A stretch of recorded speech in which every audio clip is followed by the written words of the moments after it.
Class कीजिए, ठीक है, जल्दी से लाइव जुड़िए। आइए आज हम टोटल 100 सवालों को डिस्कस करने वाले हैं, ठीक है, जीके जीएस के 100 सवालों को डिस्कस करने वाले हैं आज हम। जल्दी से जल्दी आप लोग लाइव जुड़ जाइए, ठीक है। चलिए शुरू करते हैं आज का सबसे पहला सवाल से। तो आज का सबसे पहला सवाल है दोस्तों, देखते हैं आज का सबसे पहला सवाल। भारत छोड़ो आंदोलन के समय वायसराय कौन थे? आज का सबसे पहला सवाल है कि भारत छोड़ो आंदोलन के समय वायसराय कौन थे। तो सबसे पहले जानेंगे भारत छोड़ो आंदोलन कब हुआ था। याद रखिएगा कि 9 अगस्त 1942 को, याद रखिएगा दोस्तों कि 9 अगस्त 1942 को भारत छोड़ो आंदोलन हुआ था, ठीक है।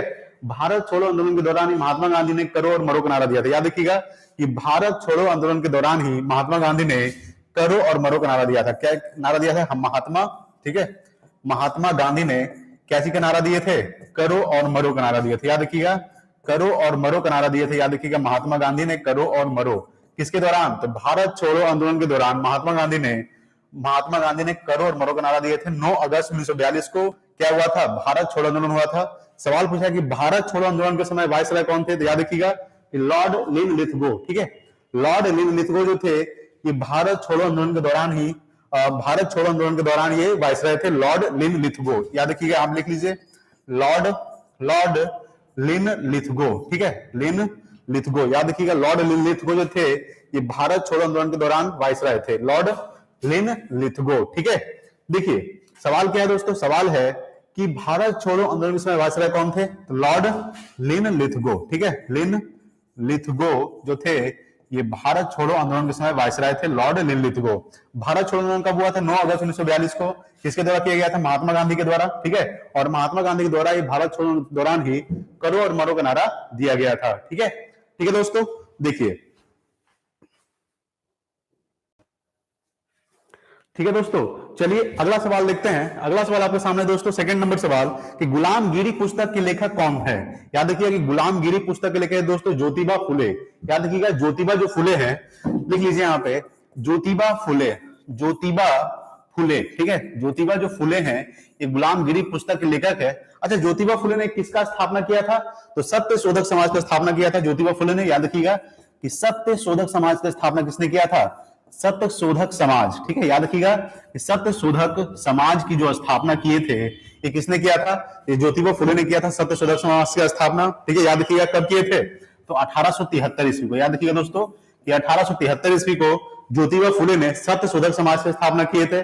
आपको यह भी ध्यान रखना है कि गुलामगिरी पुस्तक के लेखक कौन है? तो ज्योतिबा जो फुले हैं ये गुलामगिरी पुस्तक के लेखक है, ये भी आपको ध्यान में रखना है, ठीक है। चलिए अगला सवाल देखते हैं। अगला सवाल देखेंगे, अगला सवाल है 3 नंबर सवाल। 3 नंबर सवाल है कि विश्व जनसंख्या दिवस कब मनाया जाता है? याद रखिएगा दोस्तों विश्व जनसंख्या दिवस मनाया जाता है याद रखिए 11 जुलाई को, ठीक है। 11 जुलाई को विश्व जनसंख्या दिवस मनाया जाता है। आपको ध्यान रखना है कि 11 जुलाई को विश्व जनसंख्या दिवस मनाया जाता है, 11 जुलाई को, ठीक है दोस्तों। चलिए अगला है 4 नंबर सवाल। 4 नंबर सवाल है कि ऋग्वेद के किस मंडल में सोम, ठीक है, याद रखिए कि ऋग्वेद के किस मंडल में सोम का उल्लेख किया गया है? याद रखिएगा कि वेद कितने होते हैं? सबसे पहले जानते हैं कि वेद जो होते हैं वेद 4 होते हैं। तो याद रखिएगा कि वेद कितने होते हैं? वेद 4 होते हैं। अगर पूछेगा कि वेदांग कितने होते हैं तो वेदांग 6 होते हैं। याद रखिएगा दोस्तों वेदांग कितने होते हैं? 6 होते हैं। और पुराणों की संख्या कितनी होती है? तो जो पुराणों की जो संख्या होती है, पुराणों की संख्या वो 18 होती है। कितनी होती है? 18 होती है पुराणों की संख्या। वेदांग कितने होते हैं? 6 होते हैं। वेद कितने होते हैं? 4 होते हैं। कौन कौन सा वेद होता है? सबसे पहला वेद होता है दोस्तों ऋग्वेद। याद रखिएगा ऋग्वेद, ठीक है। अगर हम दूसरा बात करते हैं ऋग्वेद, सामवेद, ठीक है, ऋग्वेद, सामवेद, यजुर्वेद। तीसरा क्या हो जाएगा? यजुर्वेद। चौथा क्या हो जाएगा दोस्तों? अर्थववेद। याद रखिएगा चौथा क्या हो जाएगा? अर्थववेद, ठीक है। याद रखिएगा ऋग्वेद, सामवेद, यजुर्वेद, अर्थववेद, ये 4 वेद होते हैं, ठीक है। अगर हम बात करते हैं कि ऋग्वेद के किस मंडल में, देखिए ऋग्वेद में कितने मंडल होते हैं? ऋग्वेद में 10 मंडल होते हैं। याद रखिएगा ऋग्वेद में कितने मंडल होते हैं? मंडल कितने होते हैं दोस्तों? तो मंडल होते हैं, याद रखिएगा 10 मंडल होते हैं। आपको ध्यान रखना है मंडल कितने होते हैं? 10 मंडल होते हैं। अगर हम बात करते हैं कि सूत्र कितने होते हैं, सूत्र याद रखिएगा 1028 सूत्र होते हैं। कितने होते हैं? 1028 सूत्र होते हैं। अगर हम बात करते हैं कि ऋग्वेद किस मंडल में, तो ऋग्वेद के 10वें मंडल में, याद रखिएगा 10वें मंडल में, ठीक है, ऋग्वेद के 10वें मंडल में सोम का उल्लेख किया गया। याद रखिएगा कि ऋग्वेद के 10वें मंडल में सोम का उल्लेख किया गया। अगर हम बात करते हैं, सवाल यहां से पूछ सकता है कि ऋग्वेद के किस मंडल में गायत्री मंत्र का उल्लेख किया गया? तो याद रखिएगा गायत्री मंत्र का जो उल्लेख किया गया है, गायत्री मंत्र, याद रखिएगा दोस्तों गायत्री मंत्र का जो उल्लेख किया गया है ये ऋग्वेद के तीसरे मंडल में, याद रखिएगा कि ऋग्वेद के तीसरे मंडल में, देखिए ऋग्वेद में टोटल 10 मंडल होते हैं। कितने मंडल होते हैं? 10 मंडल होते हैं। ठीक है, यहां सवाल पूछ रहा है कि ऋग्वेद के किस मंडल में सोम का उल्लेख किया गया है, तो ऋग्वेद के 10वें मंडल में सोम का उल्लेख किया गया है। ठीक है, 10वें मंडल में, याद रखिएगा। और ऋग्वेद के तीसरे मंडल में गायत्री मंत्र का उल्लेख किया गया है। किस मंत्र का? गायत्री मंत्र का उल्लेख किया गया है। गायत्री मंत्र के रचनाकार कौन है? तो गायत्री मंत्र के जो रचनाकार है दोस्तों, याद रखिएगा, गायत्री मंत्र के जो रचनाकार है वो कौन है दोस्तों? विश्वामित्र। याद रखिएगा, विश्वामित्र जो है ये कौन है दोस्तों? तो गायत्री मंत्र के रचनाकार है विश्वामित्र, गायत्री मंत्र के रचनाकार है। ठीक है, अगर हम बात करते हैं कि सबसे पुराना वेद कौन सा है, सबसे पुराना वेद है ऋग्वेद। सबसे नया वेद कौन सा है दोस्तों? अथर्ववेद सबसे नया वेद है, सबसे पुराना वेद है ऋग्वेद। ठीक है, तो ऋग्वेद के किस मंडल में सोम का उल्लेख किया गया है? ऋग्वेद के 10वें मंडल में सोम का उल्लेख किया गया है। ठीक है, वेद कितने होते हैं? वेद 4 होते हैं, वेदांत 6 होते हैं, पुराणों की संख्या 18 होती है। ऋग्वेद, सामवेद, यजुर्वेद, अथर्ववेद। सबसे पुराना वेद कौन सा है? ऋग्वेद। और सबसे नया वेद है दोस्तों अथर्ववेद। अथर्ववेद में जादू टोना के बारे में बताया गया है, याद रखिएगा। ठीक है, ऋग्वेद में कितने मंडल होते हैं? 10 मंडल होते हैं ऋग्वेद में। कितने सूत्र होते हैं? 1028 सूत्र होते हैं। ठीक है, और ऋग्वेद के तीसरे मंडल में गायत्री मंत्र का उल्लेख किया गया है, याद रखिएगा।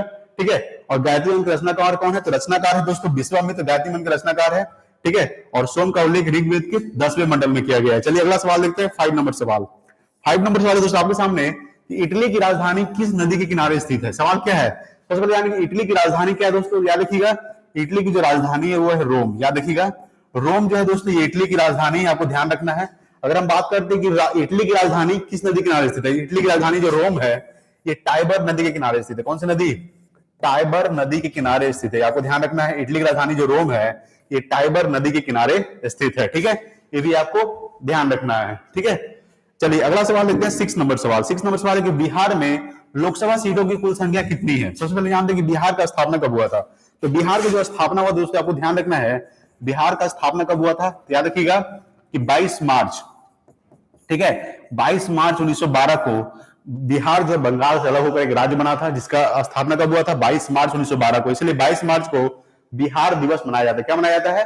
बिहार दिवस मनाया जाता है 22 मार्च को। अगर हम बात करते हैं कि बिहार का स्थापना कब हुआ था? 22 मार्च 1912 को। ठीक है, तो 22 मार्च को क्या मनाया जाता है? बिहार दिवस मनाया जाता है। याद रखिएगा कि बिहार दिवस कब मनाया जाता है दोस्तों? 22 मार्च को। अगर हम बात करते हैं 22 मार्च को एक और दिवस मनाया जाता है, जल दिवस भी मनाया जाता है 22 मार्च को, ये भी आपको ध्यान रखना है। ठीक है, अगर हम बात करते हैं, देखिए अगर हम बात करते हैं दोस्तों कि बिहार में लोकसभा सीटों की कुल संख्या कितनी है, तो बिहार में जो लोकसभा सीटों की जो कुल संख्या है, लोकसभा सीट कितनी है? तो लोकसभा सीट है दोस्तों, आपको याद रखना है 40 लोकसभा सीट है। कितनी लोकसभा सीट है?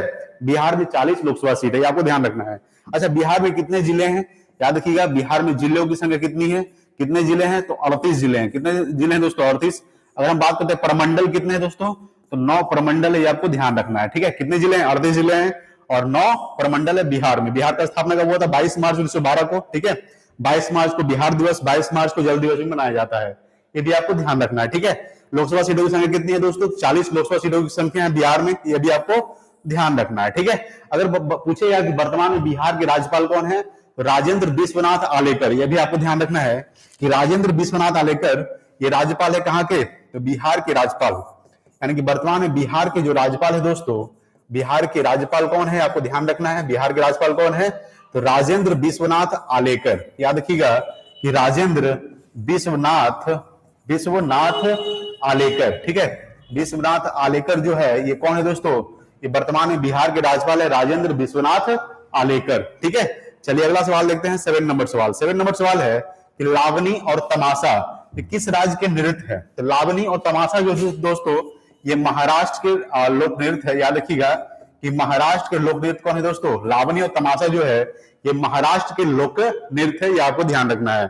ठीक है, महाराष्ट्र की राजधानी क्या है दोस्तों? मुंबई जो है ये महाराष्ट्र की राजधानी है, आपको ध्यान रखना है। और मुंबई को 7 टापुओं का शहर कहा जाता है। क्या कहा जाता है? 7 टापुओं का शहर किसे कहा जाता है? 7 टापुओं। याद रखिएगा कि 7 टापुओं का शहर, 7 टापुओं का शहर किसे कहा जाता है? 7 टापुओं का शहर कहा जाता है किसको दोस्तों? मुंबई को 7 टापुओं का शहर कहा जाता है। वर्तमान में महाराष्ट्र के मुख्यमंत्री कौन है दोस्तों? तो एकनाथ शिंदे जो है ये वर्तमान महाराष्ट्र के मुख्यमंत्री, आपको ध्यान रखना है। ठीक है, लावनी और तमाशा किस राज्य के नृत्य है? तो लावनी और तमाशा जो है ये महाराष्ट्र के नृत्य है, आपको ध्यान रखना। महाराष्ट्र की राजधानी क्या है? मुंबई, और मुंबई को 7 टापुओं का शहर भी कहा जाता है। चलिए अगला सवाल देखते हैं, 8 नंबर सवाल की, भारत और श्रीलंका को कौन अलग करता है? याद रखिएगा कि पाक जल डमरू मध्य, याद रखिएगा, या फिर पाक जल संधि, ठीक है, पाक जल संधि, याद रखिएगा, पाक जल संधि जो है दोस्तों क्या करता है?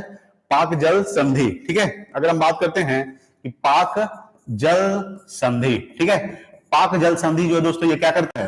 पाक जल संधि भारत और श्रीलंका को अलग करता है, आपको ध्यान रखना है। श्रीलंका की राजधानी क्या है दोस्तों? श्रीलंका की राजधानी श्री जयवर्धने पुरे कोटे, आपको ध्यान रखना है कि श्रीलंका राजधानी क्या है? श्री जयवर्धने पुरे कोटे जो है ये श्रीलंका की राजधानी है। अगर हम बात करते हैं कि भारत और श्रीलंका को कौन अलग करता है, तो पाक जल संधि जो दोस्तों ये भारत और श्रीलंका को अलग करता है, ठीक है। चलिए अगला सवाल देखते हैं, 9 नंबर सवाल कि कवक तथा शैवाल का अध्ययन क्या कहलाता है? सवाल क्या है दोस्तों कि कवक का अध्ययन क्या कहलाता है और सवाल का अध्ययन क्या कहलाता है? याद रखिएगा कि कवक का जो अध्ययन है दोस्तों ये माइकोलॉजी कहलाता है। क्या कहलाता है? माइकोलॉजी। ये आपको ध्यान रखना है कि माइकोलॉजी जो है ये कवक का अध्ययन कहलाता है, आपको ध्यान रखना है। और शैवाल का जो अध्ययन है ये फाइकोलॉजी कहलाता है। क्या कहलाता है? फाइकोलॉजी, ये आपको ध्यान रखना है, ठीक है। फाइकोलॉजी ये शैवाल का अध्ययन कहलाता है दोस्तों, और माइकोलॉजी जो है ये कवक का अध्ययन कहलाता है। आपको ध्यान रखना है कि कवक का अध्ययन माइकोलॉजी और शैवाल का अध्ययन फाइकोलॉजी, ठीक है। चलिए अगला सवाल लेते हैं, 10 नंबर सवाल कि धान के खेत तथा दलदली भूमि से कौन सी गैस निकलती है? सवाल क्या है दोस्तों कि धान के खेत तथा दलदली भूमि से कौन सी गैस निकलती है? तो याद रखिएगा ये निकलती है मीथेन निकलती है। कौन सी निकलती है? मीथेन निकलती है, ठीक है। मीथेन जिसका रासायनिक सूत्र क्या होता है? CH4 होता है। आपको ध्यान रखना है कि मीथेन का रासायनिक सूत्र क्या होता है? CH4, ठीक है। मीथेन को क्या कहा जाता है? मीथेन को गोबर गैस कहा जाता है। याद रखिएगा कि मीथेन को क्या कहा जाता है? गोबर गैस कहा जाता है मीथेन को, ये भी आपको ध्यान रखना है। और मीथेन को जैसे कि देखिए गोबर गैस मीथेन को कह सकते हैं। मीथेन का रासायनिक सूत्र क्या होता है? CH4 होता है, ठीक है। ये आपको ध्यान रखना है। तो धान के खेत तथा दलदल भूमि से कौन सी गैस निकलती है? ये मीथेन निकलती है, ठीक है। गोबर गैस जिसको बोलते हैं हम लोग, या फिर इसका रासायनिक सूत्र क्या होता है? CH4 होता है, ठीक है। चलिए अगला सवाल देखते हैं, 11 नंबर सवाल। 11 नंबर सवाल है कि आर्य समाज का स्थापना कब हुआ था? याद रखिएगा कि आर्य समाज का जो स्थापना हुआ था दोस्तों, ये आपको ध्यान रखना है कि आर्य समाज का जो स्थापना हुआ था ये कब हुआ था? 1875 को हुआ था। किसने किया था? तो दयानंद सरस्वती ने किए थे। किसने किया था? यानी संस्थापक कौन थे? यानी कि आर्य समाज के संस्थापक कौन थे दोस्तों? तो आर्य समाज के जो संस्थापक थे ये कौन थे? दयानंद सरस्वती। याद रखिएगा कि दयानंद सरस्वती जो थे, दयानंद सरस्वती, ठीक है। याद रखिएगा दयानंद सरस्वती जो थे ये कौन थे दोस्तों? ये आर्य समाज के संस्थापक थे। आर्य समाज के संस्थापक कौन थे? दयानंद सरस्वती। और आर्य समाज का स्थापना कब हुआ था? 1875 ईस्वी में हुआ था। ये आपको ध्यान रखना है, ठीक है। चलिए अगला सवाल देखते हैं, 12 नंबर सवाल है कि रामकृष्ण मिशन की स्थापना किसने किए थे? याद रखिएगा कि रामकृष्ण मिशन की स्थापना किए थे स्वामी दयानंद सरस्वती। याद रखिएगा, सॉरी, स्वामी विवेकानंद। याद रखिएगा दोस्तों कि स्वामी विवेकानंद संस्थापक थे।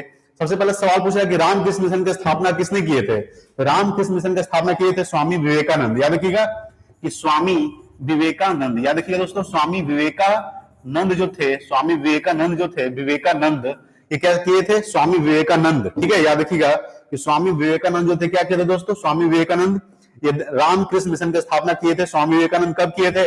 ये 1897 में किए थे। याद रखिएगा कि 1897 में रामकृष्ण मिशन की स्थापना किसने किए थे? स्वामी विवेकानंद 1897 में। और आर्य समाज की स्थापना किसने किया था? तो दयानंद सरस्वती ने किए थे। कब किए थे? 1875 ईस्वी को किए थे। यह आपको ध्यान रखना है, ठीक है। चलिए अगला सवाल देखते हैं, 13 नंबर सवाल। 13 नंबर सवाल है दोस्तों आपके सामने, किस संविधान संशोधन द्वारा प्रस्तावना में समाजवादी, धर्मनिरपेक्ष और अखंडता शब्द को जोड़ा गया था? सवाल क्या है? सवाल है कि किस संविधान संशोधन द्वारा प्रस्तावना में समाजवादी, धर्मनिरपेक्ष और अखंडता शब्द को जोड़ा गया था? याद रखिएगा किस संविधान संशोधन द्वारा? तो 42वां संविधान संशोधन द्वारा। याद रखिएगा कि 42वां संविधान संशोधन द्वारा, ठीक है। 42वां संविधान संशोधन द्वारा, ठीक है दोस्तों। 42वां संविधान संशोधन द्वारा, याद रखिएगा 42वां संविधान संशोधन द्वारा कि क्या जोड़ा गया था? तो प्रस्तावना में समाजवादी, धर्मनिरपेक्ष और अखंडता शब्द को जोड़ा गया था। 42वां संविधान संशोधन ये कब हुआ था? 42वां संविधान संशोधन, 42वां संविधान संशोधन 1976 में हुआ था। कब हुआ था दोस्तों? 42वां संविधान संशोधन द्वारा प्रस्तावना में समाजवादी, धर्मनिरपेक्ष और अखंडता शब्द को जोड़ा गया था 42वां संविधान संशोधन के द्वारा। 42वां संविधान संशोधन कब हुआ था? तो 42वां संविधान संशोधन ये 1976 में हुआ था। कब हुआ था? 1976 में हुआ था 42वां संविधान संशोधन। 42वां संविधान संशोधन को मिनी संविधान कहा जाता है, यानी कि मिनी कॉन्स्टिट्यूशन कहा जाता है। याद रखिएगा क्या कहा जाता है? मिनी कॉन्स्टिट्यूशन या फिर मिनी संविधान कहा जाता है 42वां संविधान संशोधन को, 42वें संविधान संशोधन के द्वारा प्रस्तावना में समाजवादी, धर्मनिरपेक्ष और अखंडता शब्द को जोड़ा गया था। अगला सवाल है दोस्तों 14 नंबर सवाल कि बुद्ध चतुर्थ बौद्ध संगीति कहां हुई थी। सबसे पहले जानते हैं प्रथम बौद्ध संगीति कहां हुई थी। याद रखिएगा कि प्रथम बौद्ध संगीति जो हुआ था दोस्तों, आपको याद रखना है, प्रथम बौद्ध संगीति राजगृह में हुआ था। कहां हुआ था? राजगृह में प्रथम बौद्ध संगीति हुआ था। अगर हम बात करते हैं द्वितीय बौद्ध संगीति कहां हुआ था, तो द्वितीय बौद्ध संगीति हुआ था दोस्तों, याद रखना है, वैशाली में हुआ था। याद रखिएगा द्वितीय बौद्ध संगीति कहां हुआ था? वैशाली में। अगर हम बात करते हैं कि प्रथम हुआ था राजगृह में, द्वितीय हुआ था वैशाली में, तृतीय कहां हुआ था? तो तृतीय जो बौद्ध संगीति हुआ था दोस्तों, ये पाटलिपुत्रा में हुआ था। याद रखिएगा पाटलिपुत्रा में तृतीय बौद्ध संगीति हुआ था। अगर हम बात करते हैं कि चतुर्थ बौद्ध संगीति कहां हुआ था, तो चतुर्थ बौद्ध संगीति कुंडल वन में हुआ था, जो कश्मीर में पड़ता है। कहां हुआ था? कुंडल वन में हुआ था। आपको ध्यान रखना है, ये कहां पड़ता है दोस्तों?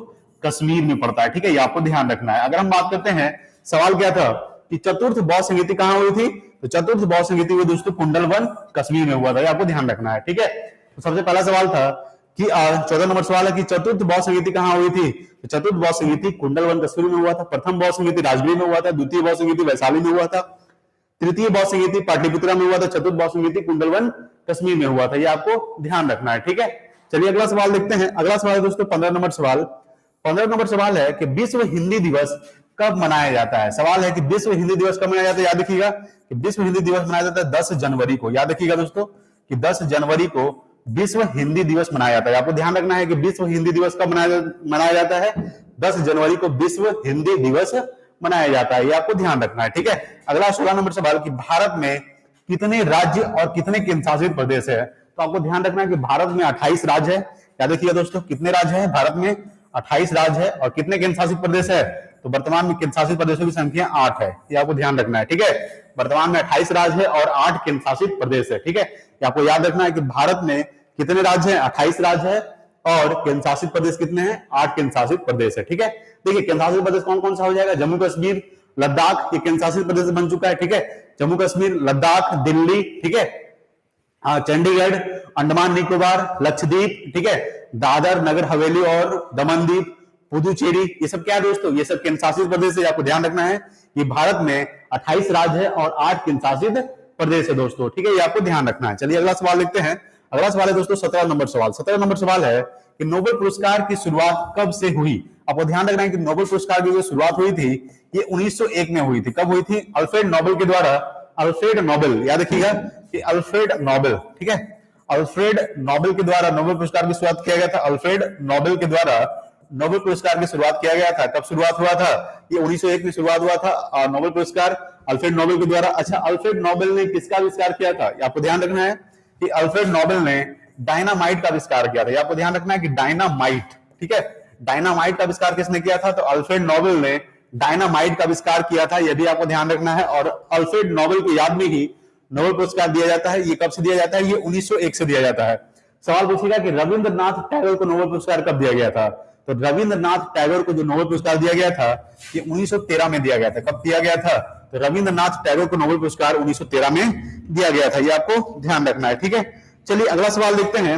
अगला सवाल है दोस्तों आपके सामने कि 18 नंबर सवाल है कि हेमिस राष्ट्रीय उद्यान कहां स्थित है। सबसे पहले जानते हैं कि भारत का सबसे बड़ा राष्ट्रीय उद्यान कौन सा है। तो आपको ध्यान रखना है कि भारत का सबसे बड़ा राष्ट्रीय उद्यान है हेमिस राष्ट्रीय उद्यान। ठीक है, हेमिस राष्ट्रीय उद्यान है दोस्तों, ये भारत का सबसे बड़ा राष्ट्रीय उद्यान है। हेमिस राष्ट्रीय उद्यान ये कहां स्थित है दोस्तों? ये लद्दाख में स्थित है। याद रखिएगा कि लद्दाख में ये हेमिस राष्ट्रीय उद्यान स्थित है।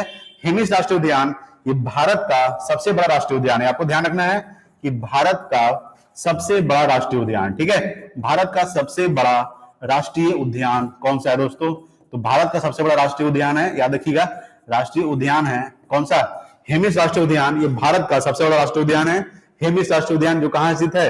ये लद्दाख में स्थित है। आपको ध्यान रखना। लद्दाख क्या है दोस्तों? लद्दाख के केंद्र शासित प्रदेश है। आपको ध्यान रखना है। ठीक है, चलिए अगला सवाल देखते हैं। 19 नंबर सवाल। 19 नंबर सवाल आपके सामने है कि गुरु तेग बहादुर का हत्या किस मुगल वंश ने करवाया था। सवाल क्या है दोस्तों कि गुरु तेग बहादुर का हत्या किस मुगल वंश ने करवाया था। आपको ध्यान रखना है कि गुरु तेग बहादुर का जो हत्या है ये औरंगजेब ने करवाया था। किसने करवाया था? औरंगजेब ने करवाया था। आपको याद रखना है औरंगजेब ने, ठीक है, औरंगजेब ने क्या करवाया था दोस्तों? तो गुरु तेग बहादुर का हत्या करवाया था। किस मुगल वंश ने करवाया था? तो औरंगजेब ने करवाया था। आपको ध्यान रखना है औरंगजेब ये मुगल वंश का शासक था। आपको ध्यान रखना है कि औरंगजेब किस वंश का शासक है? तो ये मुगल वंश का शासक है दोस्तों। आपको ध्यान रखना है कि औरंगजेब जो है मुगल वंश का शासक है। औरंगजेब की जो मृत्यु हुई थी, औरंगजेब की मृत्यु कब हुई थी दोस्तों? औरंगजेब की जो मृत्यु हुई थी 1707 में हुआ था। कब हुआ था? 1707 में औरंगजेब की मृत्यु हुई थी। औरंगजेब को जिंदा पीर कहा जाता है। क्या कहा जाता है? औरंगजेब को जिंदा पीर कहा जाता है। सबसे कट्टर शासक कौन था मुगल वंश का? सबसे कट्टर शासक था दोस्तों औरंगजेब जो था, ये सबसे मुगल वंश का सबसे कट्टर शासक था औरंगजेब। औरंगजेब की जो मृत्यु हुई थी 1707 में हुआ था। औरंगजेब मुगल वंश का शासक है। और गुरु तेग बहादुर का जो हत्या करवाए थे, यानी गुरु तेग बहादुर का जो हत्या करवाया था, किस मुगल वंश ने करवाया था? ये औरंगजेब करवाया था। किसने करवाया था? औरंगजेब करवाया था। ठीक है, ये आपको ध्यान में रखना है। चलिए अगला सवाल देखते हैं, 20 नंबर सवाल कि एडीबी, एडीबी का फुल फॉर्म क्या होता है? ADB Asian Development Bank. ADB का फुल फॉर्म क्या होता है दोस्तों? Asian Development Bank. याद रखिएगा, एशियन, ठीक है, Asian Development Bank, D E development, ठीक है, याद रखिएगा एशियन डेवलपमेंट बैंक, ये एडीबी का फुल फॉर्म होता है। आपको ध्यान रखना है, एशियन डेवलपमेंट बैंक एडीबी का फुल फॉर्म होता है। एडीबी का स्थापना कब हुआ था? एडीबी का जो स्थापना हुआ था, ये आपको ध्यान रखना है। एडीबी का स्थापना 1966 को हुआ था, ये आपको ध्यान रखना है दोस्तों। ठीक है, एडीबी का मुख्यालय कहां है दोस्तों? तो एडीबी का जो मुख्यालय स्थित है, एडीबी का मुख्यालय ये मनीला में स्थित है। याद रखिएगा, मनीला कहां पड़ता है? फिलीपींस।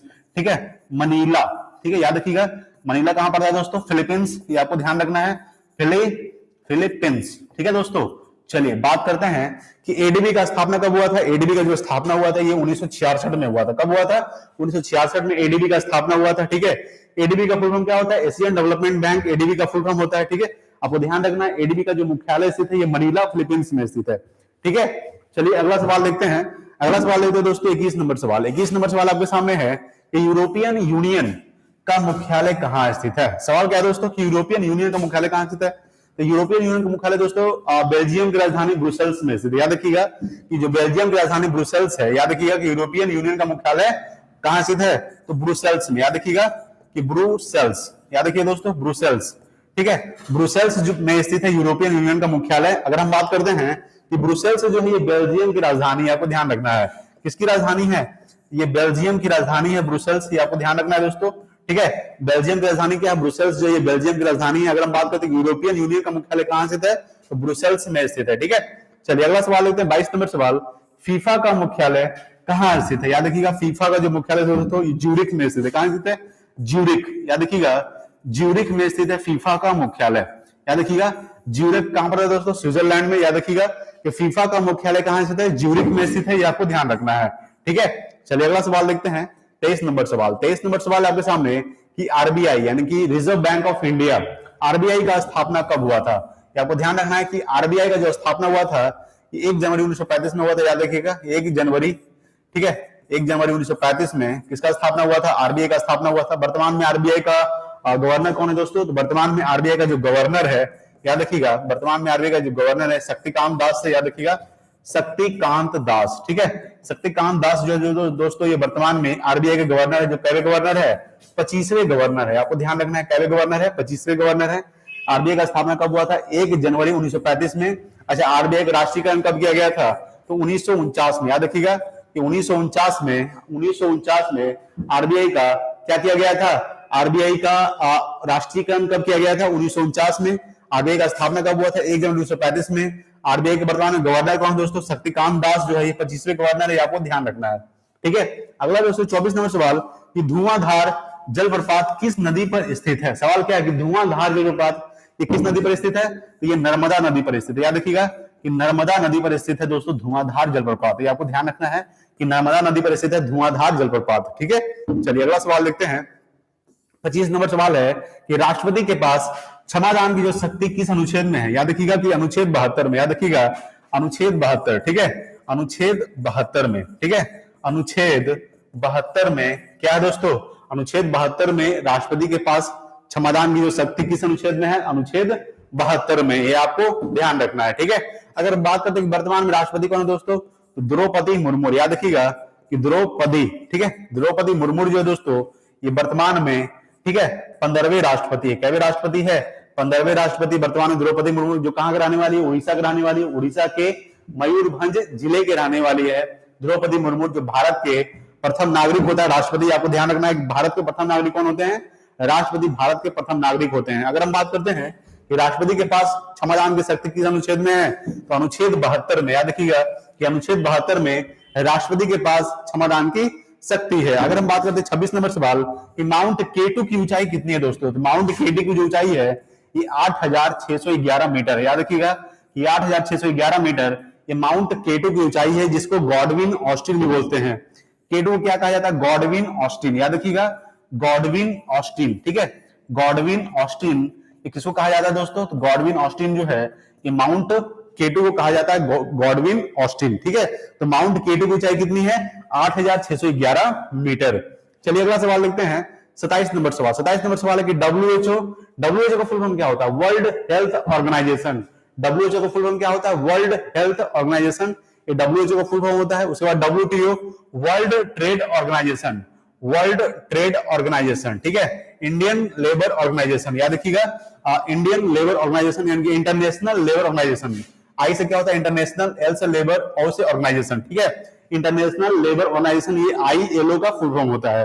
तो डब्ल्यूएचओ, डब्ल्यूटीओ और आईएलओ का मुख्यालय कहाँ स्थित है। सवाल क्या है दोस्तों कि डब्ल्यूएचओ, डब्ल्यूटीओ और आईएलओ का जो मुख्यालय स्थित है ये जेनेवा स्विट्जरलैंड में स्थित है। याद रखिएगा कि जेनेवा में स्थित है। याद रखिएगा जेनेवा में किसका मुख्यालय स्थित है, डब्ल्यूएचओ, डब्ल्यूटीओ और आईएलओ का मुख्यालय। ये कहां से दोस्तों, स्विट्जरलैंड। याद रखिएगा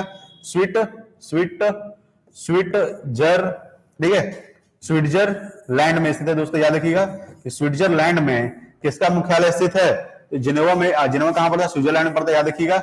और डब्ल्यूएचओ, डब्ल्यूटीओ और आईएलओ का मुख्यालय कहां स्थित है, जेनेवा स्विट्जरलैंड। अगर हम बात करते हैं कि डब्ल्यूएचओ का स्थापना कब हुआ था, 7 अप्रैल 1948 को। याद रखिएगा कि डब्ल्यूएचओ का स्थापना हुआ था 7 अप्रैल 1948 में हुआ था डब्ल्यूएचओ का स्थापना, ठीक है। याद रखिएगा इसीलिए 7 अप्रैल को विश्व स्वास्थ्य दिवस मनाया जाता है, आपको ध्यान रखना है। डब्ल्यूटीओ का स्थापना कब हुआ था, डब्ल्यूटीओ का स्थापना हुआ था 1995 में हुआ था। याद रखिएगा कि 1995 में किसका स्थापना हुआ था, तो डब्ल्यूटीओ का, ठीक है, 1995, आपको ध्यान रखना है 1995 में डब्ल्यूटीओ का स्थापना हुआ था। और आईएलओ का जो स्थापना हुआ था ये 1919 में हुआ था। कब हुआ था दोस्तों, 1919 में आईएलओ का स्थापना हुआ था, ठीक है।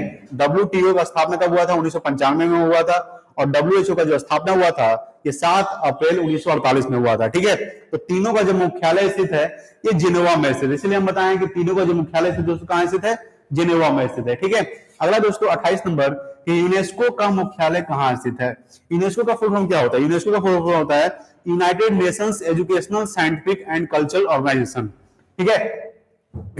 यूनेस्को का फुल फॉर्म क्या होता है, United Nations Educational Scientific and Cultural Organization, ये यूनेस्को का फुल फॉर्म होता है, आपको ध्यान रखना है। यूनेस्को का जो मुख्यालय स्थित है ये पेरिस में स्थित है। याद रखिएगा यूनेस्को का मुख्यालय कहां है दोस्तों, पेरिस। और पेरिस राजधानी क्या होता है दोस्तों, याद रखिए पेरिस किसकी राजधानी है, पेरिस जो है ये फ्रांस की राजधानी है। और पेरिस जो है ये किस नदी किनारे स्थित है, पेरिस जो है सीन नदी के किनारे स्थित है। याद रखिएगा किस नदी किनारे स्थित है, सीन नदी किनारे स्थित है पेरिस, आपको ध्यान रखना है। तो यूनेस्को का मुख्यालय कहां स्थित है, यूनेस्को का जो मुख्यालय स्थित है ये पेरिस में स्थित है, आपको ध्यान रखना है। यूनेस्को का फुल फॉर्म क्या होता है, United Nations Educational Scientific and Cultural Organization, ठीक है।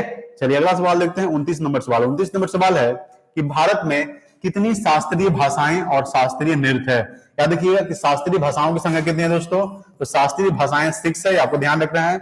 और शास्त्रीय नृत्य कितने हैं दोस्तों, तो 8 शास्त्रीय नृत्य है, आपको ध्यान रखना है कि भारत में कितनी शास्त्रीय भाषाएं हैं, तो 6 शास्त्रीय भाषा है दोस्तों, याद रखिएगा।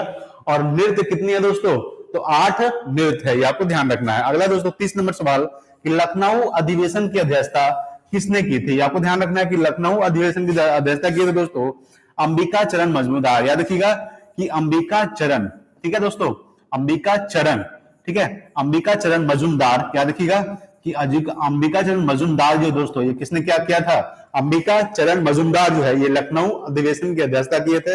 लखनऊ अधिवेशन कब हुआ था दोस्तों, तो लखनऊ अधिवेशन जो हुआ था ये 1916 में हुआ था। कब हुआ था, 1916 में ही लखनऊ अधिवेशन हुआ था, याद रखिएगा। इसी में गरम दल और नरम दल एक हो गए थे, 1907 में अलग हुआ था। याद रखिएगा कि गरम दल और नरम दल अलग कब हुए थे, 1907 में सूरत अधिवेशन हुआ था, उसी समय गरम दल और नरम दल अलग हो गए थे।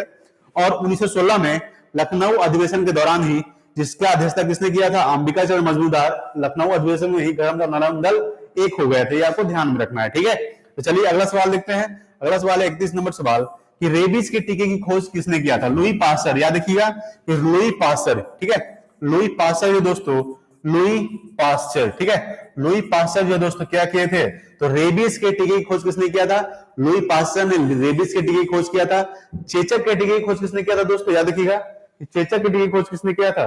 तो चेचक के टीके की खोज किया था एडवर्ड जेनर ने। याद रखिएगा कि चेचक के टीके की खोज, चेचक के टीके, ठीक है, चेचक के टीके की खोज किसने किया था? याद रखिएगा एडवर्ड जेनर ने किया था। याद रखिएगा एडवर्ड जेनर, ठीक है, याद रखिएगा एडवर्ड जेनर ने, एडवर्ड जेनर, ठीक है, एडवर्ड जेनर ने चेचक के टीके की खोज किया था एडवर्ड जेनर ने, और रेबीज के टीके की खोज किसने किया था? लुई पास्चर ने किया था। ये आपको ध्यान में रखना है, ठीक है दोस्तों। चलिए अगला सवाल देखते हैं 32 नंबर की। भारत में उच्च न्यायालयों की संख्या कितनी है? आपको बताना है कि भारत में जो उच्च न्यायालयों की संख्या है ये कितनी है दोस्तों? तो 25 उच्च न्यायालय। याद रखिएगा टोटल भारत में कितने उच्च न्यायालय हैं? 25 उच्च न्यायालय है। अगर हम बात करते हैं कि 25वां उच्च न्यायालय कौन सा है, याद रखिएगा कि 25वां उच्च न्यायालय कौन है दोस्तों? तो याद रखिएगा आंध्र प्रदेश का विशाखापट्टनम, ठीक है, याद रखिएगा कि आंध्र प्रदेश का जो विशाखापट्टनम है, विशाखापट्टनम, ठीक है, विशाखापट्टनम जो है दोस्तों, याद रखिएगा विशाखापट्टनम, ठीक है, ये क्या है दोस्तों? विशाखापट्टनम जो है ये आंध्र प्रदेश का 25वां उच्च न्यायालय। याद रखिएगा कि 25वां उच्च न्यायालय कौन सा दोस्तों? आंध्र प्रदेश का विशाखापट्टनम है। अगर बात करते हैं कि भारत में उच्च न्यायालय की संख्या कितनी है, तो भारत में वर्तमान में उच्च न्यायालय की संख्या है दोस्तों 25, आपको ध्यान रखना है। और 25वां जो उच्च न्यायालय है ये आंध्र प्रदेश का विशाखापट्टनम है, ठीक है। चलिए अगला देखते हैं दोस्तों। अगला दोस्तों हम लोग का 33 नंबर सवाल। 33 नंबर सवाल है कि 10वीं अनुसूची कौन से संविधान संशोधन के द्वारा जोड़ा गया था? सबसे पहले बात करते हैं 10वीं अनुसूची में है क्या। अगर हम बात करते हैं कि वर्तमान में भारत में कितनी अनुसूची है दोस्तों, तो भारत में टोटल 12 अनुसूची। कितनी अनुसूची है? 12 अनुसूची है। अगर हम बात करते हैं कि 10वीं अनुसूची में क्या है, दल बदल कानून है। याद रखिएगा दल बदल कानून, ठीक है, दल बदल कानून है दोस्तों 10वीं अनुसूची में, आपको ध्यान रखना है दल बदल कानून है 10वीं अनुसूची में। अगर हम बात करते हैं कि 10वीं अनुसूची कौन से संविधान संशोधन के द्वारा जोड़ा गया था, याद रखिएगा 52वां संविधान संशोधन। याद रखिएगा कि 52वां संविधान संशोधन, ठीक है, 52वां संविधान संशोधन के द्वारा, ठीक है, 52वां संविधान संशोधन के द्वारा 25वां यानी कि 52वां संविधान संशोधन के द्वारा 10वीं अनुसूची जोड़ा गया था। ये आपको ध्यान रखना है, ठीक है। कौन सा संविधान संशोधन? तो 52वां संविधान संशोधन। ये कब हुआ था दोस्तों? ये 52वां संविधान संशोधन 1985 में हुआ था। कब हुआ था? 1985 में 52वां संविधान संशोधन हुआ था। आपको ध्यान रखना है कि 52वां संविधान संशोधन कब हुआ था? ये 1985 में हुआ था। और 52वां संविधान संशोधन के द्वारा 10वीं अनुसूची को संविधान संशोधन के द्वारा जोड़ा गया था। अगर हम बात करते हैं कि 10वीं अनुसूची में क्या है दोस्तों, दल बदल कानून है। अनुसूची कितने होते? टोटल 12 अनुसूची, आपको ध्यान रखना है, ठीक है। टोटल कितने अनुसूची है? 12 अनुसूची है। अगर हम बात करते हैं कि 10वीं अनुसूची दल बदल कानून, 11वीं अनुसूची पंचायती राज और 12वीं अनुसूची नगर पालिका। याद रखिएगा, ठीक है, याद रखिएगा दोस्तों, ठीक है। चलिए अगला देखते हैं 34 नंबर सवाल। 34 नंबर सवाल है कि सिडबी बैंक का मुख्यालय कहाँ स्थित है?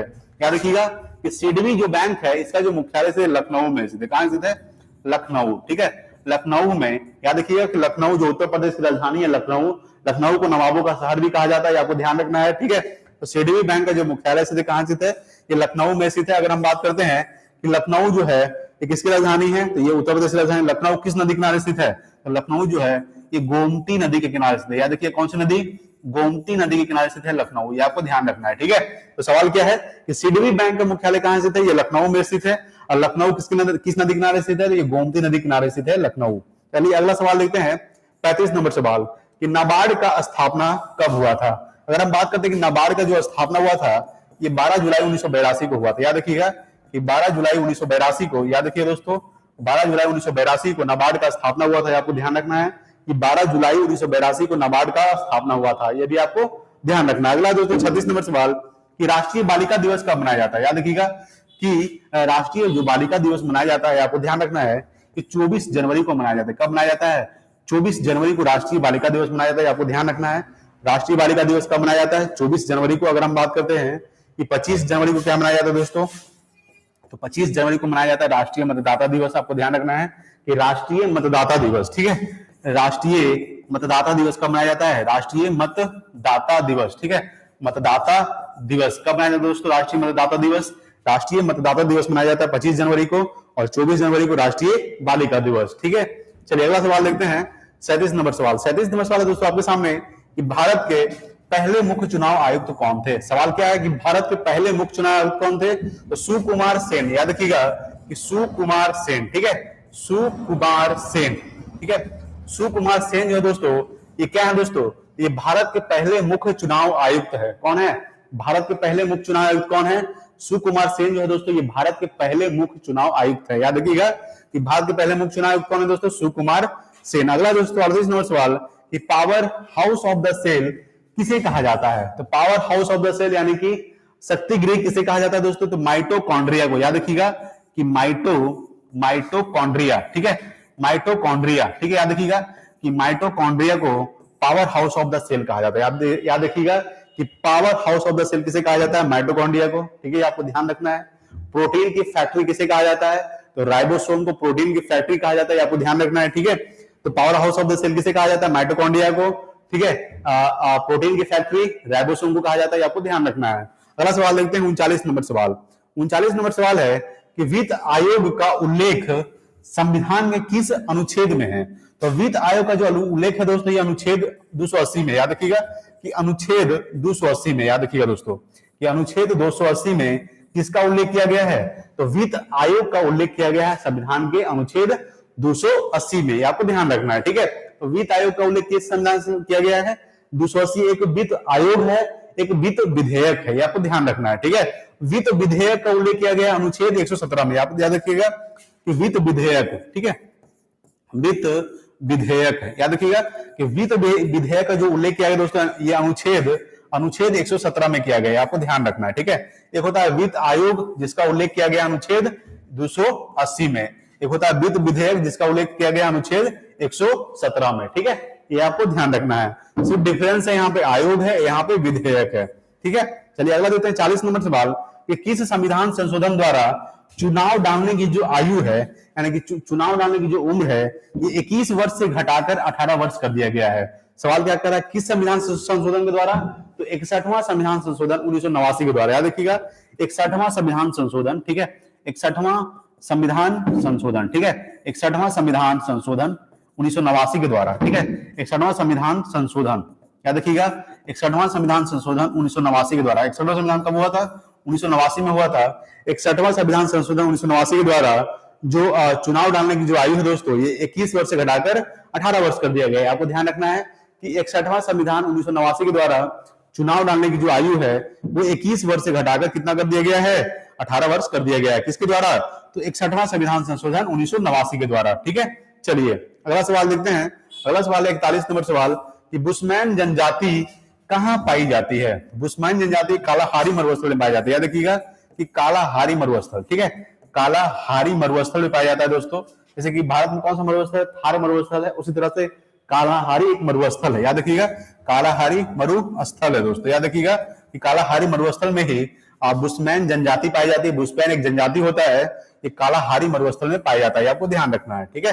अगला दोस्तों 42 नंबर सवाल कि क्रिप्स मिशन भारत कब आया था? याद रखिए क्रिप्स मिशन भारत आया था 1942 में। याद रखिएगा कि 1942 में क्रिप्स मिशन भारत आया था, ये आपको ध्यान रखना है। और 9 अगस्त 1942 को, याद रखिएगा कि 9 अगस्त 1942 को, याद रखिए दोस्तों 9 अगस्त 1942 को कौन सा आंदोलन हुआ था? तो भारत छोड़ो आंदोलन हुआ था। आपको बताया सबसे पहला सवाल यही था कि भारत छोड़ो आंदोलन कब हुआ था? तो भारत छोड़ो आंदोलन हुआ था 9 अगस्त 1942 को, आपको ध्यान रखना है। और भारत छोड़ो आंदोलन किसके वायसराय में हुआ था?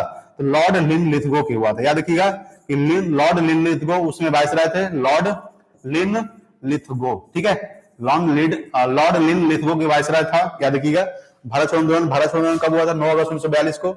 और भारत छोड़ो आंदोलन के दौरान ही महात्मा गांधी ने करो और मरो का नारा दिया था। आप याद रखिएगा करो और मरो का नारा किसने दिया था? ये महात्मा गांधी ने दिए थे, आपको ध्यान रखना है, ठीक है।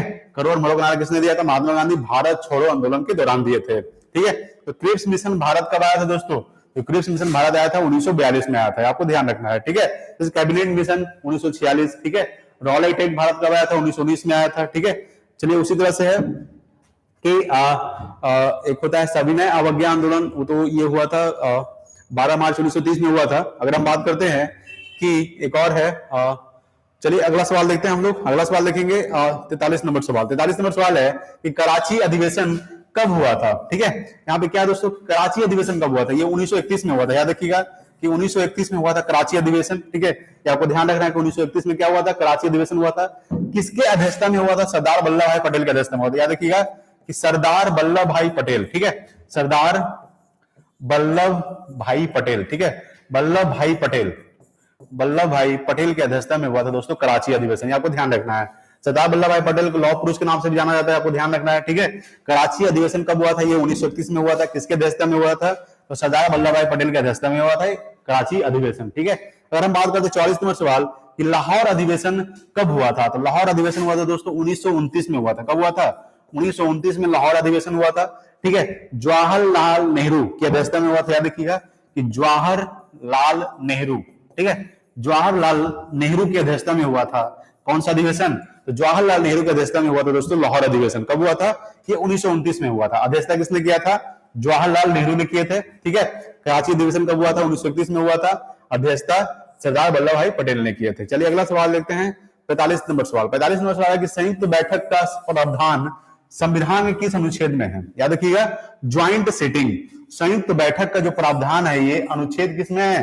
तो अनुच्छेद 108 में। याद रखिएगा अनुच्छेद 108 में, ठीक है, अनुच्छेद 108 में। याद रखिएगा कि अनुच्छेद 108 में है संयुक्त बैठक का प्रावधान। इस संयुक्त बैठक कौन बुलाता है दोस्तों? तो संयुक्त बैठक जो राष्ट्रपति बुलाता है, इसमें उपराष्ट्रपति भाग नहीं लेता है। आपको ध्यान रखना है कि उपराष्ट्रपति भाग नहीं लेते हैं, राष्ट्रपति इसको बुलाता है संयुक्त बैठक। और संयुक्त बैठक का प्रावधान संविधान किस अनुच्छेद में है? तो अनुच्छेद 108 में है, ठीक है। अगला दोस्तों 46 नंबर कि धन विधेयक का उल्लेख संविधान के किस अनुच्छेद में? याद रखिएगा कि धन विधेयक का जो उल्लेख है ये संविधान के अनुच्छेद 110 में। याद रखिएगा किस अनुच्छेद में है? तो अनुच्छेद 110 में किया गया है। याद रखिएगा कि अनुच्छेद 110, ठीक है, अनुच्छेद 110 में धन विधेयक का उल्लेख किया गया है। संविधान के किस अनुच्छेद में? तो अनुच्छेद 110 में धन विधेयक का उल्लेख किया गया है। संयुक्त बैठक का उल्लेख अनुच्छेद 108 में किया गया है, ठीक है। चलिए अगला सवाल देखते हैं, 46 नंबर सवाल कि वार्षिक वित्तीय विवरण, ठीक है, वार्षिक वित्तीय विवरण का उल्लेख संविधान के किस अनुच्छेद में किया गया? याद रखिएगा कि वार्षिक वित्तीय विवरण का जो उल्लेख है दोस्तों ये संविधान के अनुच्छेद 112 में किया गया है। किसमें किया गया है? अनुच्छेद 112 में किया गया। आपको याद रखिएगा 112 में, ठीक है। तो वार्षिक वित्तीय विवरण का उल्लेख संविधान किस अनुच्छेद में किया गया है? 112 में किया गया है, आपको ध्यान रखना है, ठीक है। अगला दोस्तों 48 नंबर सवाल कि वित्त विधेयक का उल्लेख संविधान के किस अनुच्छेद में? हम आपको बताए थे एक वित्त आयोग था, एक वित्त विधेयक है। तो वित्त आयोग का उल्लेख 280 में किया गया है और वित्त विधेयक का जो उल्लेख है ये अनुच्छेद 117 में किया गया। आपको बताया था कि अनुच्छेद 117 में वित्त विधेयक का उल्लेख किया गया है 117 में, ठीक है। ये आपको ध्यान रखना है कि वित्त विधेयक का उल्लेख संविधान किस अनुच्छेद में? अनुच्छेद 117 में, वित्त आयोग का 280 में, ठीक है। उसके बाद वार्षिक वित्तीय विवरण का उल्लेख संविधान किस अनुच्छेद में? अनुच्छेद 112 में। अगर हम बात करते हैं संयुक्त बैठक का प्रावधान किस अनुच्छेद में है? 108 में है और धन विधेयक का उल्लेख 110 में है, ठीक है। चलिए अगला सवाल देखते हैं, 49 नंबर सवाल, ठीक है। 49 नंबर सवाल दोस्तों आपके सामने कि नामदफा राष्ट्रीय उद्यान किस राज्य में स्थित है? याद रखिएगा कि नामदफा राष्ट्रीय उद्यान जो दोस्तों ये अरुणाचल प्रदेश में स्थित है। कहां स्थित है? अरुणाचल प्रदेश, ठीक है। याद रखिएगा कि अरुणाचल प्रदेश में, ठीक है, अरुणाचल प्रदेश में कौन सा राष्ट्रीय उद्यान है? ये दोस्तों नामदफा राष्ट्रीय उद्यान जो अरुणाचल प्रदेश में स्थित है। याद रखिएगा कि अरुणाचल प्रदेश में कौन सा राष्ट्रीय उद्यान स्थित है? नामदफा राष्ट्रीय उद्यान, ठीक है। अरुणाचल प्रदेश की राजधानी क्या है दोस्तों? अरुणाचल प्रदेश की राजधानी है ईटानगर। ये आपको ध्यान रखना है, ठीक है। चलिए अगला सवाल देखते हैं, 50 नंबर सवाल कि गोबी मरुस्थल कहां स्थित है? याद रखिएगा गोबी मरुस्थल दोस्तों ये चीन और मंगोलिया की सीमा पर स्थित है। याद रखिएगा चीन और मंगोलिया, ठीक है। याद रखिएगा कि चीन और मंगोलिया, ठीक है, चीन और मंगोलिया। याद रखिएगा दोस्तों कि चीन और मंगोलिया के सीमा पर, मंगोलिया के सीमा पर स्थित है दोस्तों कौन सा? एक गोबी मरुस्थल। याद रखिएगा कि गोबी मरुस्थल कहां स्थित है? ये चीन और मंगोलिया के सीमा पर स्थित है गोबी मरुस्थल। अगर हम बात करते हैं कि चीन की राजधानी क्या है दोस्तों? तो बीजिंग। याद रखिएगा कि बीजिंग जो है ये चीन की राजधानी है, आपको ध्यान रखना है कि बीजिंग चीन की राजधानी। अगर हम बात करते हैं कि मंगोलिया की राजधानी क्या है दोस्तों? तो मंगोलिया की जो राजधानी है उलान बटोर। याद रखिएगा कि उलान बटोर, ठीक है, उलान बटोर जो है दोस्तों ये मंगोलिया की राजधानी है। अगर हम बात करते हैं, ठीक है, मंगोलिया दोस्तों ये लैंड लॉक कंट्री है। याद रखिएगा कि मंगोलिया देश की जो सीमा है ये समुद्र के साथ नहीं लगती है, ये लैंड लॉक कंट्री है, यानी कि इसके चारों ओर सिर्फ देश ही देश है, ये समुद्र के किनारे नहीं है, ठीक है। तो सवाल है कि गोबी मरुस्थल कहां स्थित है? ये चीन और मंगोलिया की सीमा पर स्थित है। चीन की राजधानी क्या है दोस्तों? बीजिंग। अगर हम बात करें भारत और चीन के बीच कौन सी रेखा है? तो भारत और चीन के बीच में दोस्तों मैकमोहन रेखा है, आपको ध्यान रखना है, ठीक है। वर्तमान में चीन के राष्ट्रपति कौन है? शी जिनपिंग, वर्तमान में चीन के राष्ट्रपति हैं, आपको ध्यान रखना है, ठीक है। भारत और पाकिस्तान के बीच कौन सी रेखा है? रेड क्लिफ रेखा, ठीक है। अगर हम बात करते हैं कि मंगोलिया की राजधानी क्या है दोस्तों? उलान बटोर मंगोलिया की राजधानी है। चलिए अगला सवाल देखते हैं, 51 नंबर सवाल। 51 नंबर सवाल है कि पेंटागोनिया मरुस्थल कहां स्थित है? याद रखिएगा कि पेंटागोनिया मरुस्थल ये अर्जेंटीना में स्थित है। कहां स्थित है? अर्जेंटीना, ठीक है। याद रखिएगा कि अर्जेंटीना में पेंटागोनिया मरुस्थल, ये आपको याद रखिएगा। अर्जेंटीना की राजधानी क्या है दोस्तों? अर्जेंटीना एक देश है जिसकी राजधानी है ब्यूनस आयर्स, याद रखिएगा ब्यूनस, ठीक है, ब्यूनस आयर्स, ठीक है। ब्यूनस आयर्स जो है दोस्तों ये किसकी राजधानी है? ये अर्जेंटीना की राजधानी है। पेंटागोनिया जो मरुस्थल है ये कहां स्थित है? ये अर्जेंटीना में स्थित है पेंटागोनिया मरुस्थल। अर्जेंटीना की राजधानी क्या है? ब्यूनस आयर्स, ये आपको ध्यान रखना है। अगला दोस्तों 52 नंबर सवाल कि राष्ट्रपति के पास क्षमादान की शक्ति किस अनुच्छेद में वर्णित है? वो बताया था कि राष्ट्रपति के पास जो क्षमादान की शक्ति है ये अनुच्छेद 72 में, याद रखिएगा कि अनुच्छेद 72, ठीक है, याद रखिएगा कि अनुच्छेद 72 में राष्ट्रपति के पास क्षमादान की शक्ति है। वर्तमान में भारत के राष्ट्रपति कौन है? तो वर्तमान में भारत के राष्ट्रपति द्रौपदी मुर्मू है, जो उड़ीसा राज्य की रहने वाली है। कौन से? उड़ीसा के किस जिले से? तो उड़ीसा के मयूरभंज जिले से, याद रखिएगा, ठीक है। और राष्ट्रपति जो द्रौपदी मुर्मू है वो आदिवासी महिला है, ठीक है। चलिए अगला सवाल देखते हैं 53 नंबर सवाल। 53 नंबर सवाल है कि भारत का सबसे बड़ा राष्ट्रीय उद्यान कौन सा है? आपको बताया था कि भारत का सबसे बड़ा राष्ट्रीय उद्यान है हेमिस राष्ट्रीय उद्यान, याद रखिएगा कि हेमिस राष्ट्रीय उद्यान, ठीक है। हेमिस राष्ट्रीय उद्यान जो दोस्तों ये भारत का सबसे बड़ा राष्ट्रीय उद्यान है, जो कहां स्थित है? ये लद्दाख में स्थित है। कहां स्थित दोस्तों? लद्दाख में स्थित है भारत का सबसे बड़ा राष्ट्रीय उद्यान हेमिस राष्ट्रीय उद्यान, ठीक है, आपको ध्यान रखना है। अगर हम बात करते हैं 54 नंबर सवाल, यक्षगान किस राज्य का लोक नृत्य है? याद रखिएगा यक्षगान दोस्तों ये कर्नाटक का है, याद रखिएगा कि कर्नाटक का लोक नृत्य है यक्षगान, ये आपको ध्यान रखना है। कर्नाटक राजधानी क्या है दोस्तों? बेंगलुरु, और बेंगलुरु में ही इसरो का मुख्यालय स्थित है, याद रखिएगा कि यक्षगान किस राज्य का लोक नृत्य है? कर्नाटक का। कर्नाटक राजधानी क्या है दोस्तों? बेंगलुरु, याद रखिएगा बेंगलुरु जो है ये कर्नाटक की राजधानी है, और बेंगलुरु में ही इसरो का मुख्यालय स्थित है। ISRO, Indian Space Research Organisation, ISRO का फुल फॉर्म क्या होता है? इंडियन स्पेस रिसर्च ऑर्गेनाइजेशन, ये इसरो का फुल फॉर्म होता है। इसरो का स्थापना कब हुआ था? ये 1969 में हुआ था। आपको याद रखना है कि 1969 में इसरो का स्थापना हुआ था, आपको ध्यान रखना है दोस्तों, ठीक है। तो सवाल था कि यक्षगान किस राज्य का लोक नृत्य है? ये कर्नाटक का है। कर्नाटक की राजधानी क्या है दोस्तों? बेंगलुरु, और बेंगलुरु को सिलिकॉन सिटी के नाम से भी जाना जाता है, ठीक है। और बेंगलुरु का जो मुख्यालय स्थित है, इसरो का मुख्यालय बेंगलुरु में स्थित है। Indian Space Research Organisation ISRO का फुल फॉर्म होता है, ठीक है। इसरो का स्थापना कब हुआ था? इसरो का जो स्थापना हुआ था ये 1969 में हुआ था, ये आपको ध्यान रखना है। अगला सवाल देखते हैं 55 नंबर सवाल। 55 नंबर सवाल है CAG। CAG का फुल फॉर्म क्या होता है? कंट्रोलर एंड ऑडिटर जनरल, याद रखिएगा कंट्रोलर एंड ऑडिटर जनरल, ये CAG का फुल फॉर्म होता है, ठीक है। तो CAG का उल्लेख संविधान के किस अनुच्छेद में है? तो CAG का जो उल्लेख है ये संविधान के अनुच्छेद 148 में, याद रखिएगा। अनुच्छेद किसमें दोस्तों? तो अनुच्छेद 148 में, ठीक है, याद रखिएगा कि अनुच्छेद 148 में किसका उल्लेख किया गया है? तो याद रखिएगा अनुच्छेद 148 में कैग का उल्लेख किया गया है, ठीक है। कैग का उल्लेख संविधान किस अनुच्छेद में है? अनुच्छेद 148 में। अगर हम बात करते हैं कि वर्तमान में CAG कौन है, तो गिरीश चंद्र मुर्मू, याद रखिएगा कि वर्तमान में कैग कौन है दोस्तों? वर्तमान में याद रखिएगा वर्तमान में कौन है दोस्तों? कैग, ये है दोस्तों गिरीश चंद्र मुर्मू, याद रखिएगा गिरीश चंद्र मुर्मू, ठीक है, याद रखिएगा गिरीश चंद्र मुर्मू जो है ये वर्तमान में कैग है, ये आपको ध्यान रखना है। गिरीश चंद्र मुर्मू कैगे है, ये दोस्तों 14वें, याद रखिएगा 14वें कैग है, याद रखिएगा, यानी कि 14वें है गिरीश चंद्र मुर्मू कैग, यानी कि controller and auditor general. CAG का उल्लेख संविधान किस अनुच्छेद में है?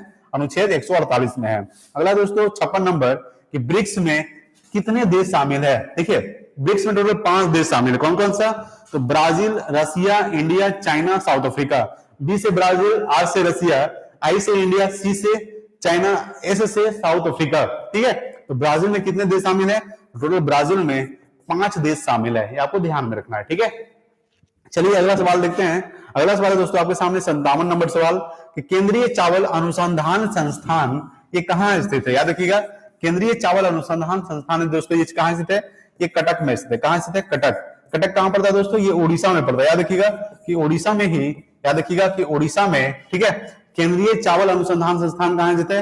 ये कटक में स्थित है, याद रखिएगा। और कटक कहां पड़ता है दोस्तों? ये उड़ीसा में पड़ता है, याद रखिएगा। अगर हम बात करते हैं कि सुभाष चंद्र बोस, ठीक है, सुभाष चंद्र बोस का जन्म कब हुआ था? ये 1897 में हुआ था, याद रखिएगा कि 1897 में सुभाष चंद्र बोस का जन्म हुआ था, आपको ध्यान रखना है। और सुभाष चंद्र बोस का जो जन्म हुआ था ये कहां हुआ था? ये कटक में ही हुआ था, आपको ध्यान रखना है, ठीक है। कहां हुआ था? कटक में ही सुभाष चंद्र बोस जी का जन्म हुआ था, आपको ध्यान रखना है। और उनका जन्म हुआ था 1897 में हुआ था, ठीक है। और अगर हम बात करें कटक कहां पड़ता है? उड़ीसा। उड़ीसा राजधानी क्या है दोस्तों? उड़ीसा राजधानी है दोस्तों भुवनेश्वर, आपको ध्यान रखना है। और भुवनेश्वर में एक प्रसिद्ध मंदिर है जिसका नाम है लिंगराज मंदिर, ये आपको ध्यान रखना है। उड़ीसा का स्थापना कब हुआ था? उड़ीसा की जो स्थापना हुआ दोस्तों आपको ध्यान रखना है ओडिशा का जो स्थापना हुआ था ये हुआ था 1 अप्रैल 1936 में हुआ था। याद रखिएगा कि 1 अप्रैल 1936 में, ठीक है, 1 अप्रैल 1936 को उड़ीसा का स्थापना हुआ था। उड़ीसा किस राज्य से अलग होकर बना था? तो उड़ीसा जो है बिहार राज्य से अलग होकर एक राज्य बना था, आपको ध्यान रखना है, ठीक है। तो उड़ीसा का स्थापना कब हुआ था? 1 अप्रैल 1935 को। 1 अप्रैल को क्या मनाया जाता है दोस्तों? तो 1 अप्रैल को ओडिशा में उत्कल दिवस मनाया जाता है। क्या मनाया जाता है? उत्कल दिवस। ये भी आपको ध्यान रखना है, ठीक है। उड़ीसा में क्या क्या फेमस है दोस्तों? जैसे कि चिल्का झील, जो भारत के सबसे बड़े खारे पानी का झील है चिल्का झील, ये भी उड़ीसा में स्थित है। सबसे बड़ा बांध हीराकुंड बांध जो महानदी पर स्थित है, ये भी उड़ीसा में स्थित है दोस्तों, ठीक है। याद रखिएगा भीतरकनिका राष्ट्रीय उद्यान, ठीक है, सिमलीपाल राष्ट्रीय उद्यान, ये सब कहां स्थित है? ये भी उड़ीसा में स्थित है। कोणार्क मंदिर जिसे हम ब्लैक पगोडा के नाम से भी जानते हैं, ये कहां स्थित है? ये उड़ीसा में स्थित है, ठीक है। चलिए अगला सवाल देखते हैं, 58 नंबर सवाल। 58 नंबर सवाल है कि उत्तरी कोरिया और दक्षिणी कोरिया के बीच कौन सी रेखा है? तो उत्तरी कोरिया और दक्षिणी कोरिया के बीच है दोस्तों, सबसे पहले ध्यान रखिए उत्तरी कोरिया की राजधानी क्या है। याद रखिएगा कि उत्तरी कोरिया की जो राजधानी है ये प्योंगयांग है। याद रखिएगा इसकी जो राजधानी क्या है दोस्तों? इसकी जो राजधानी है क्या है? ये उत्तरी कोरिया की राजधानी क्या है दोस्तों? प्योंगयांग। याद रखिएगा प्योंग, ठीक है, प्योंगयांग जो है ये किसकी राजधानी है? ये उत्तरी कोरिया की राजधानी है प्योंगयांग। दक्षिणी कोरिया की राजधानी क्या है दोस्तों? इसकी जो राजधानी है दक्षिणी कोरिया की, ये दोस्तों सियोल। याद रखिएगा सियोल जो है ये दक्षिणी कोरिया की राजधानी है। याद रखिएगा अगर हम बात करते हैं कि उत्तरी कोरिया प्योंगयांग, दक्षिणी कोरिया सियोल, ठीक है, राजधानी है। सवाल पूछ रहा है कि उत्तरी कोरिया और दक्षिणी कोरिया के बीच कौन सी रेखा है? तो उत्तरी कोरिया और दक्षिणी कोरिया के बीच है दोस्तों 38 डिग्री समांतर रेखा। याद रखिएगा कि 38 डिग्री समानांतर रेखा। याद रखिएगा 38 डिग्री समानांतर, ठीक है, समानांतर। याद रखिएगा समानांतर रेखा जो है 38 डिग्री समानांतर रेखा ये किसके बीच है दोस्तों? ये उत्तरी कोरिया और दक्षिणी कोरिया के बीच। अगर हम बात करते हैं कि भारत और पाकिस्तान के बीच कौन सी रेखा है? रेड क्लिफ रेखा। भारत और चीन के बीच कौन सी रेखा है? मैकमोहन रेखा। अमेरिका और कनाडा के बीच कौन सी रेखा है? तो 49 डिग्री समांतर रेखा, ठीक है, याद रखिएगा। अगर हम बात करते हैं कि उत्तरी कोरिया और दक्षिणी कोरिया के बीच कौन सी रेखा है? ये दोस्तों 38 डिग्री समांतर रेखा, ठीक है।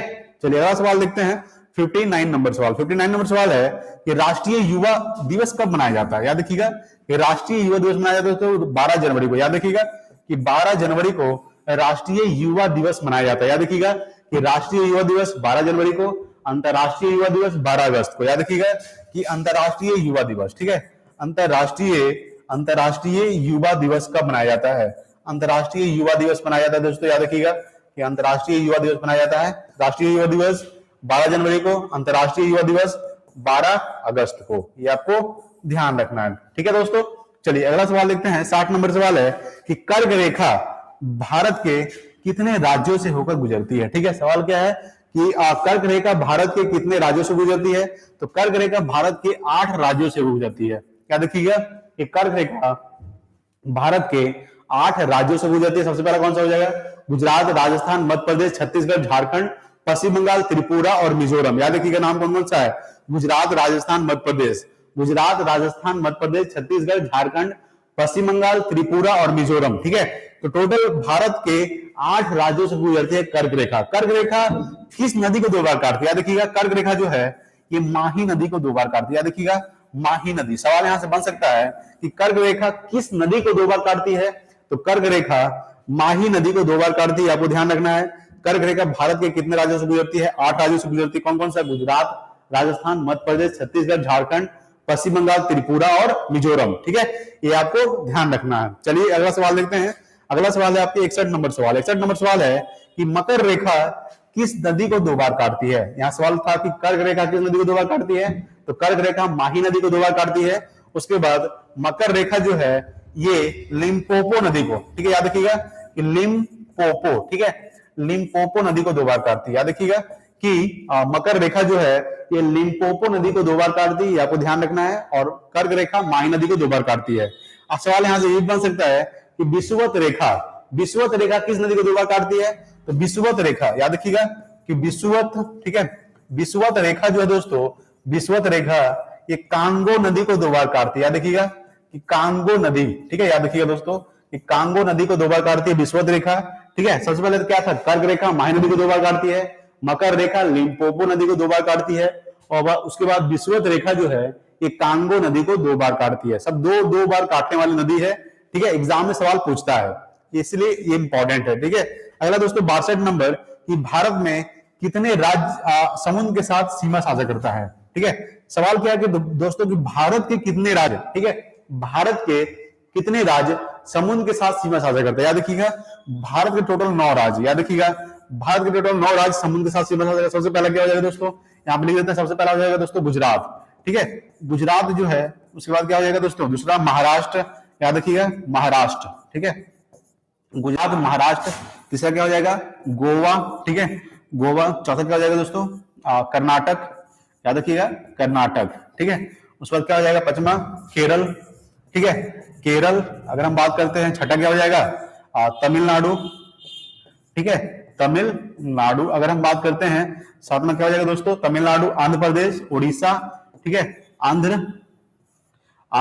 प्रदेश, ठीक है, याद रखिएगा आंध्र प्रदेश, ठीक है, आंध्र प्रदेश। उसके बाद क्या हो जाएगा दोस्तों, आठवां क्या हो जाएगा, उड़ीसा, ठीक है, उड़ीसा भी जो भी है सीमा साझा करता है समुद्र के साथ। उसके बाद नौवां क्या हो जाएगा दोस्तों, वेस्ट बंगाल यानी कि पश्चिम बंगाल, ठीक है, याद रखिएगा वेस्ट बंगाल यानी कि पश्चिम बंगाल। टोटल भारत के 9 राज्य जो है समुद्र के साथ सीमा साझा करता है, कौन कौन सा, गुजरात, महाराष्ट्र, गोवा, कर्नाटक, केरल, तमिलनाडु, आंध्र प्रदेश, उड़ीसा और पश्चिम बंगाल। ये टोटल सीरियल बाई है, ठीक है दोस्तों, ये आपको ध्यान रखना है, ठीक है। तो भारत में कितने राज्य समुद्र के साथ सीमा साझा करता है, भारत के 9 राज्य समुद्र के साथ सीमा साझा। सबसे ज्यादा कौन करते हैं दोस्तों, तो सबसे ज्यादा तट रेखा सबसे लंबी किसका है, गुजरात का है, याद रखिएगा गुजरात का तट रेखा सबसे लंबी है, आपको ध्यान में रखना है, ठीक है। चलिए अगला सवाल देखते हैं, 63 नंबर सवाल। 63 नंबर सवाल है कि 22 भाषाओं का जो उल्लेख है ये किस अनुसूची में किया गया है, याद रखिएगा 22 भाषाओं का जो उल्लेख है दोस्तों, ये अनुसूची 8 में किया गया है, याद रखिएगा अनुसूची किसमें किया गया है, 8वीं अनुसूची में किया गया है, याद रखिएगा कि 8वीं अनुसूची में, ठीक है, 8वीं अनुसूची में 22 भाषाओं का उल्लेख किया गया है। आपको याद रखना है कि 8वीं अनुसूची में भाषा का उल्लेख किया गया है, जिसमें 22 भाषाओं का उल्लेख किया गया है। 8वीं अनुसूची, टोटल कितनी अनुसूची है दोस्तों, टोटल 12 अनुसूची होता है, आपको ध्यान रखना है। और 8वीं अनुसूची में किसका उल्लेख किया गया है, 22 भाषाओं का उल्लेख किया गया है। 9वीं अनुसूची में किसका उल्लेख किया गया दोस्तों, 9वीं अनुसूची में याद रखिएगा भूमि सुधार का उल्लेख किया गया, याद रखिएगा भूमि सुधार, ठीक है, याद रखिएगा भूमि सुधार का उल्लेख किया गया 9वीं अनुसूची में। अगर हम बात करते हैं कि 10वीं में किसका किया गया है, दल बदल कानून का उल्लेख किया गया, दल बदल कानून आपको बताए थे, ठीक है, 52वां संविधान संशोधन 1985 के द्वारा, ठीक है, दल बदल कानून को जोड़ा गया था, आपको ध्यान रखना है। 10वीं अनुसूची। उसके बाद 11वीं अनुसूची में किसका उल्लेख किया गया है, पंचायती राज का उल्लेख किया गया, आपको ध्यान रखना है, पंचायती राज का उल्लेख किया गया 11वीं अनुसूची में। उसके बाद अगर 12वीं की बात करते हैं तो नगर पालिका का उल्लेख किया गया, नगर पालिका का उल्लेख किया गया, आपको ध्यान रखना है, ठीक है। तो 9वीं अनुसूची भूमि सुधार, 10वीं दल बदल कानून, 11वीं पंचायती राज, 12वीं नगर पालिका।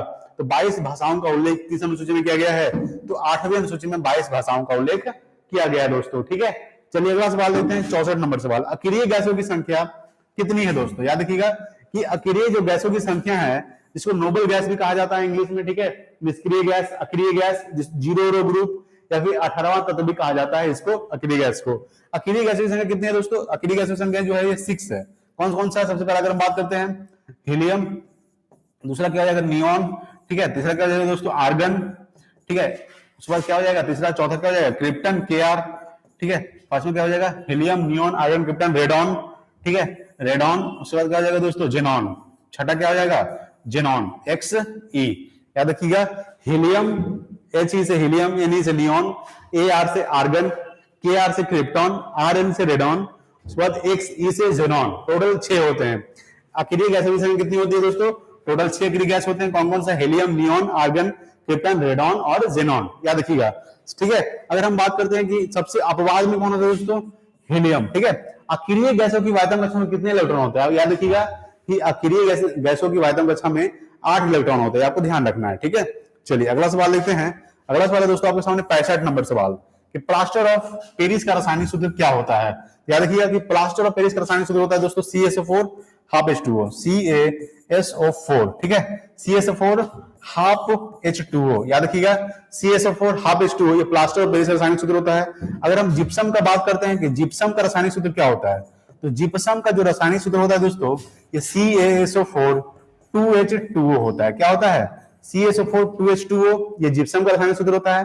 प्लास्टर ऑफ पेरिस का रासायनिक सूत्र होता है CaSO4 हाफ H2O, ठीक है। चलिए अगला सवाल देखते हैं 66 नंबर कि संविधान लागू कब हुआ था। याद रखिएगा 26 जनवरी 1950 को, याद रखिएगा कि 26 जनवरी 1950 को, याद रखिएगा दोस्तों 26 जनवरी 1950 को संविधान लागू हुआ था। 26 नवंबर 1949 को बनकर तैयार हो गया था, याद रखिएगा ये भी कि 26 नवंबर 1949 को, याद रखिएगा 26 नवंबर 1949, ठीक है, 26 नवंबर 1949, 26 नवंबर 1949 को संविधान बन गया था। लागू कब हुआ था?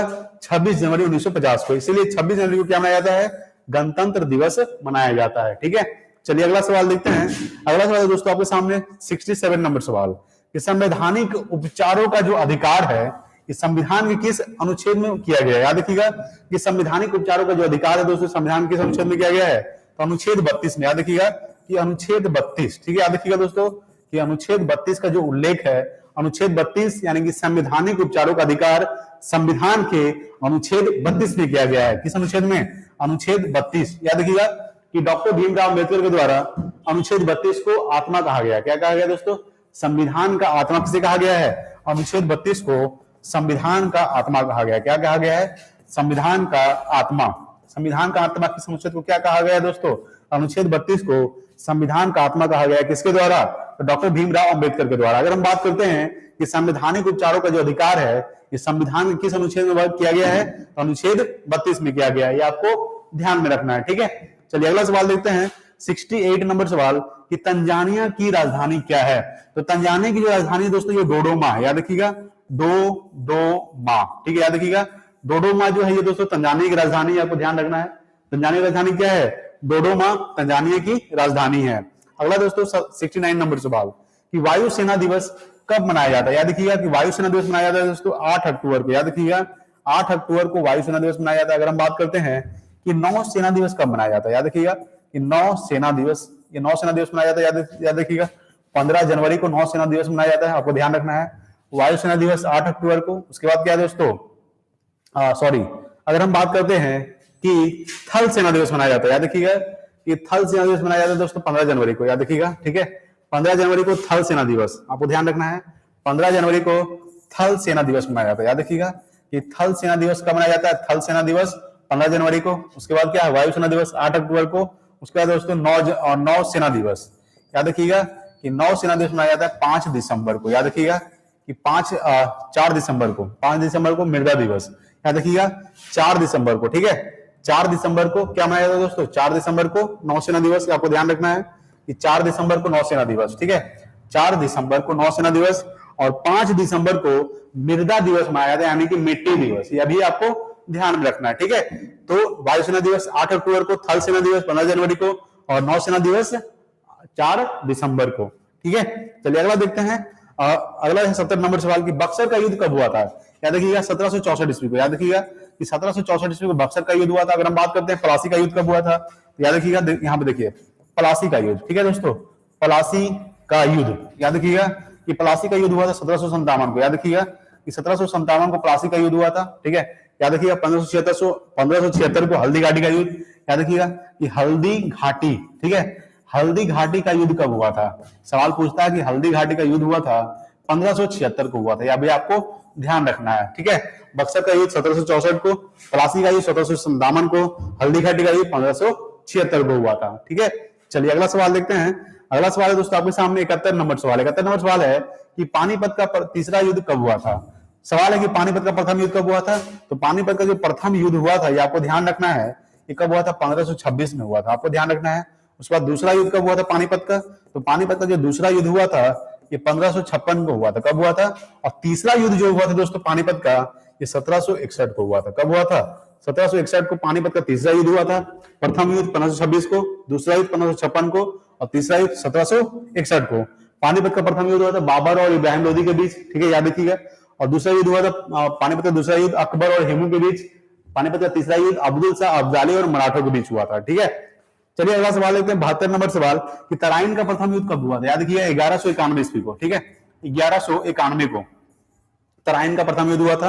अगर हम बात करते हैं कि तराइन का दूसरा युद्ध कब हुआ था, तो तराइन का जो दूसरा युद्ध हुआ था आपको ध्यान रखना है 1192 को हुआ था। याद रखिएगा तराइन का प्रथम युद्ध 1191 को और तराइन का दूसरा युद्ध हुआ था 1192 को। किसके किसके बीच हुआ था तराइन का प्रथम युद्ध? मोहम्मद गौरी, पृथ्वीराज चौहान और मोहम्मद गौरी के बीच हुआ था। प्रथम युद्ध पृथ्वीराज चौहान जीत गया था और दूसरा युद्ध जो हुआ था वो भी मोहम्मद गौरी और पृथ्वीराज चौहान के बीच हुआ था। इसमें दूसरा युद्ध में पृथ्वीराज चौहान हार गए थे। यह भी आपको ध्यान रखना है। तराइन का प्रथम युद्ध कब हुआ था? 1191 को हुआ था और दूसरा युद्ध कब हुआ था तराइन का? 1192 में हुआ था, ठीक है। चलिए अगला सवाल देखते हैं 73 नंबर सवाल कि अलमाटी बांध और नागा अर्जुन सागर बांध किस नदी पर स्थित है? याद रखिएगा कि अलमाटी बांध और नागा अर्जुन सागर बांध जो है दोस्तों, ये दोनों जो बांध है ये किस नदी पर स्थित है? ये कृष्णा नदी पर स्थित है। कौन सी नदी?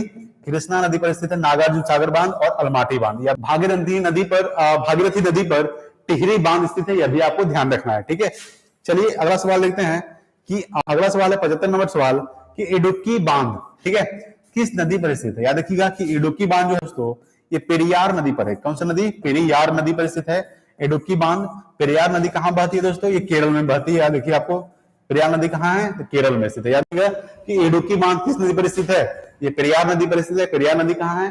केरल की राजधानी क्या है दोस्तों? तिरुवनंतपुरम। अगला 76 नंबर कि एशिया का नोबेल पुरस्कार किसे कहा जाता है? याद रखिएगा कि रैमन मैग्सेसे पुरस्कार को, याद रखिएगा कि रैमन मैग्सेसे पुरस्कार, ठीक है, रैमन मैग्सेसे पुरस्कार, ठीक है, याद रखिएगा कि रैमन मैग्सेसे पुरस्कार को एशिया का नोबेल पुरस्कार कहा जाता है। ये आपको ध्यान रखना है कि रैमन मैग्सेसे पुरस्कार को एशिया का नोबेल पुरस्कार कहा जाता है। ठीक है, चलिए अगला सवाल देखते हैं। 77 नंबर सवाल है कि भारत का एकमात्र सक्रिय ज्वालामुखी कौन सा है? तो याद रखिएगा कि भारत का एकमात्र सक्रिय ज्वालामुखी दोस्तों ये बैरन द्वीप है। कौन सा है? बैरन द्वीप, ठीक है, बैरन द्वीप है दोस्तों, ये भारत का एकमात्र सक्रिय ज्वालामुखी है जो अंडमान निकोबार में स्थित है। कहां स्थित है?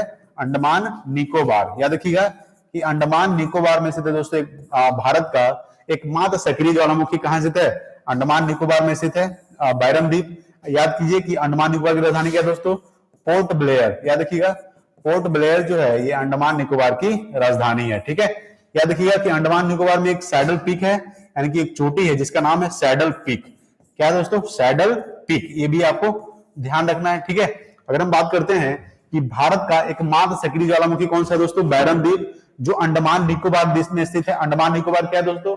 एक केंद्र शासित प्रदेश है। ठीक है, और अंडमान निकोबार की जो राजधानी है वो पोर्ट ब्लेयर है और अंडमान निकोबार में एक चोटी है जिसका नाम क्या है दोस्तों? Saddle peak. ठीक है, अगला दोस्तों 78 नंबर कि गौतम बुद्ध का जन्म कब हुआ था? याद रखिएगा गौतम बुद्ध का जो जन्म हुआ दोस्तों, याद रखिएगा 563 ईसा पूर्व में हुआ था। कब हुआ था?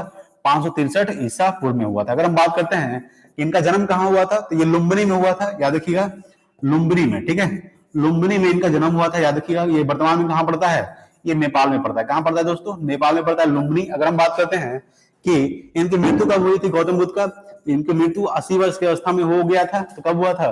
483 ईसा पूर्व में हुआ था। ठीक है, याद रखिएगा कि 483 ईसा पूर्व में मृत्यु इनका कहां हुआ था? ये कुशीनगर में हुआ था। कहां हुआ था दोस्तों? कुशीनगर में इनकी मृत्यु हो गई थी। अगर हम बात करें कुशीनगर कहां पड़ता है? यूपी में पड़ता है, यानी कि उत्तर प्रदेश में पड़ता है। ठीक है, ये आपको ध्यान में रखना है। तो बात करते हैं गौतम बुद्ध का जन्म कब हुआ था?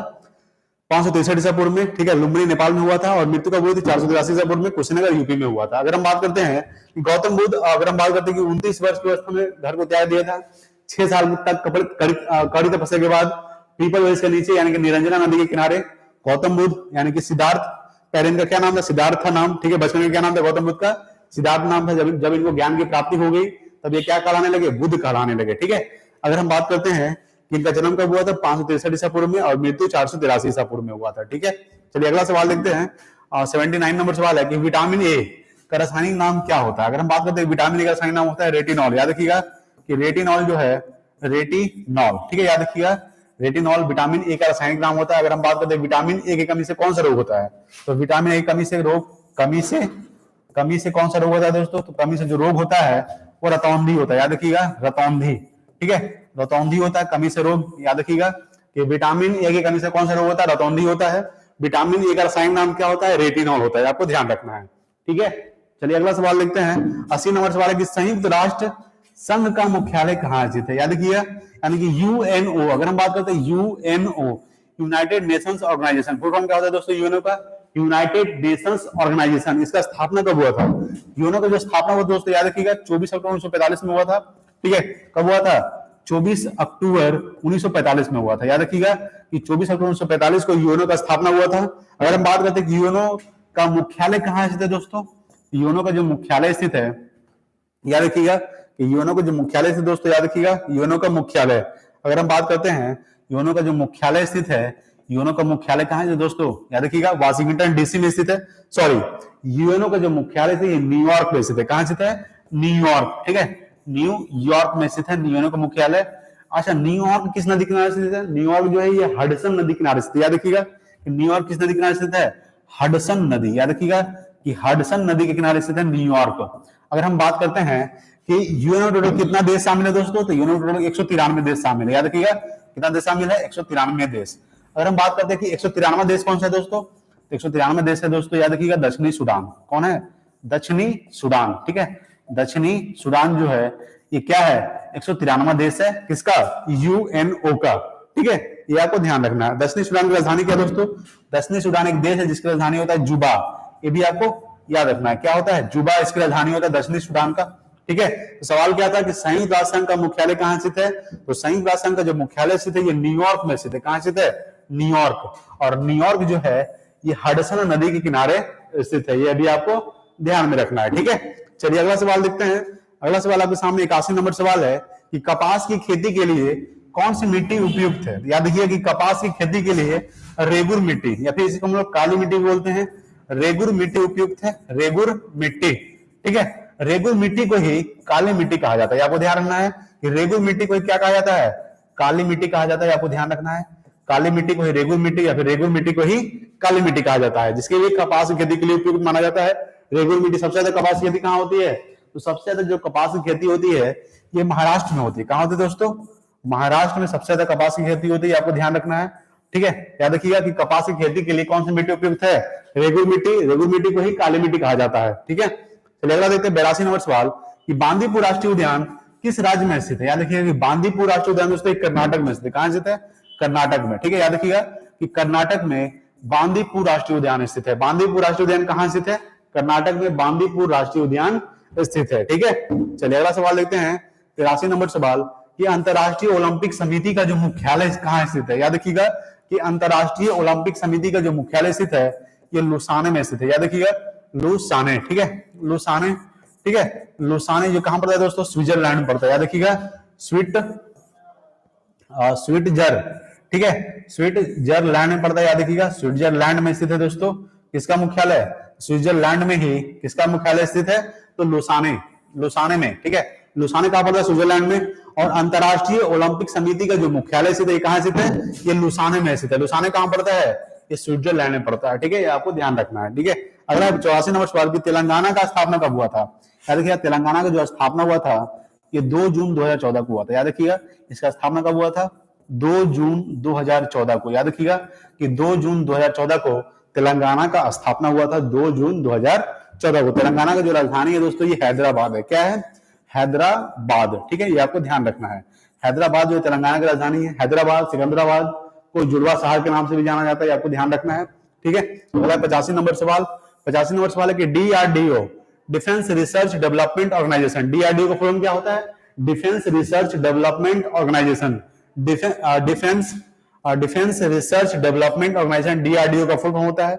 उसके बाद दोस्तों NASA, National Aeronautics and Space Administration. क्या होता है नासा का full form? National Aeronautics and Space Administration, ये नासा का फुल फॉर्म होता है, ठीक है। यानी कि डीआरडीओ और नासा का स्थापना कब हुआ था? याद रखिएगा डीआरडीओ और नासा का जो स्थापना हुआ था ये आपको ध्यान रखना है। दोनों का स्थापना कब हुआ था? इसका जो स्थापना हुआ था डीआरडीओ और नासा का, ये कब हुआ था? ये 1958 को हुआ था। कब हुआ था? 1958 को डीआरडीओ और नासा का स्थापना हुआ था। अच्छा, नासा का मुख्यालय कहां स्थित है? तो अमेरिका की राजधानी वाशिंगटन डीसी। याद रखिएगा अमेरिका की राजधानी वाशिंगटन डीसी में ही नासा का मुख्यालय स्थित है। याद रखिएगा, ठीक है। नासा का फुल फॉर्म क्या होता है? National Aeronautics and Space administration, ठीक है। डीआरडीओ का फुल फॉर्म क्या होता है? डिफेंस रिसर्च डेवलपमेंट ऑर्गेनाइजेशन, ठीक है। ये आपको ध्यान रखना है। दोनों का जो स्थापना हुआ था ये 1958 को हुआ था, ठीक है। अगला दोस्तों 86 नंबर, बिम्स्टेक का मुख्यालय कहां स्थित है? याद रखिएगा कि जो बिम्स्टेक का जो मुख्यालय स्थित है ये बांग्लादेश की राजधानी ढाका में स्थित है। याद रखिएगा कि बांग्लादेश की जो राजधानी है, बांग्लादेश की राजधानी, ठीक है, बांग्लादेश की राजधानी यानी कि ढाका। याद रखिएगा कि बांग्लादेश की राजधानी क्या है दोस्तों? ढाका में ही, यानी कि बिम्स्टेक का मुख्यालय कहां स्थित है? ये बांग्लादेश की राजधानी ढाका में स्थित है बिम्स्टेक का मुख्यालय, ठीक है। चलिए अगला सवाल देखते हैं।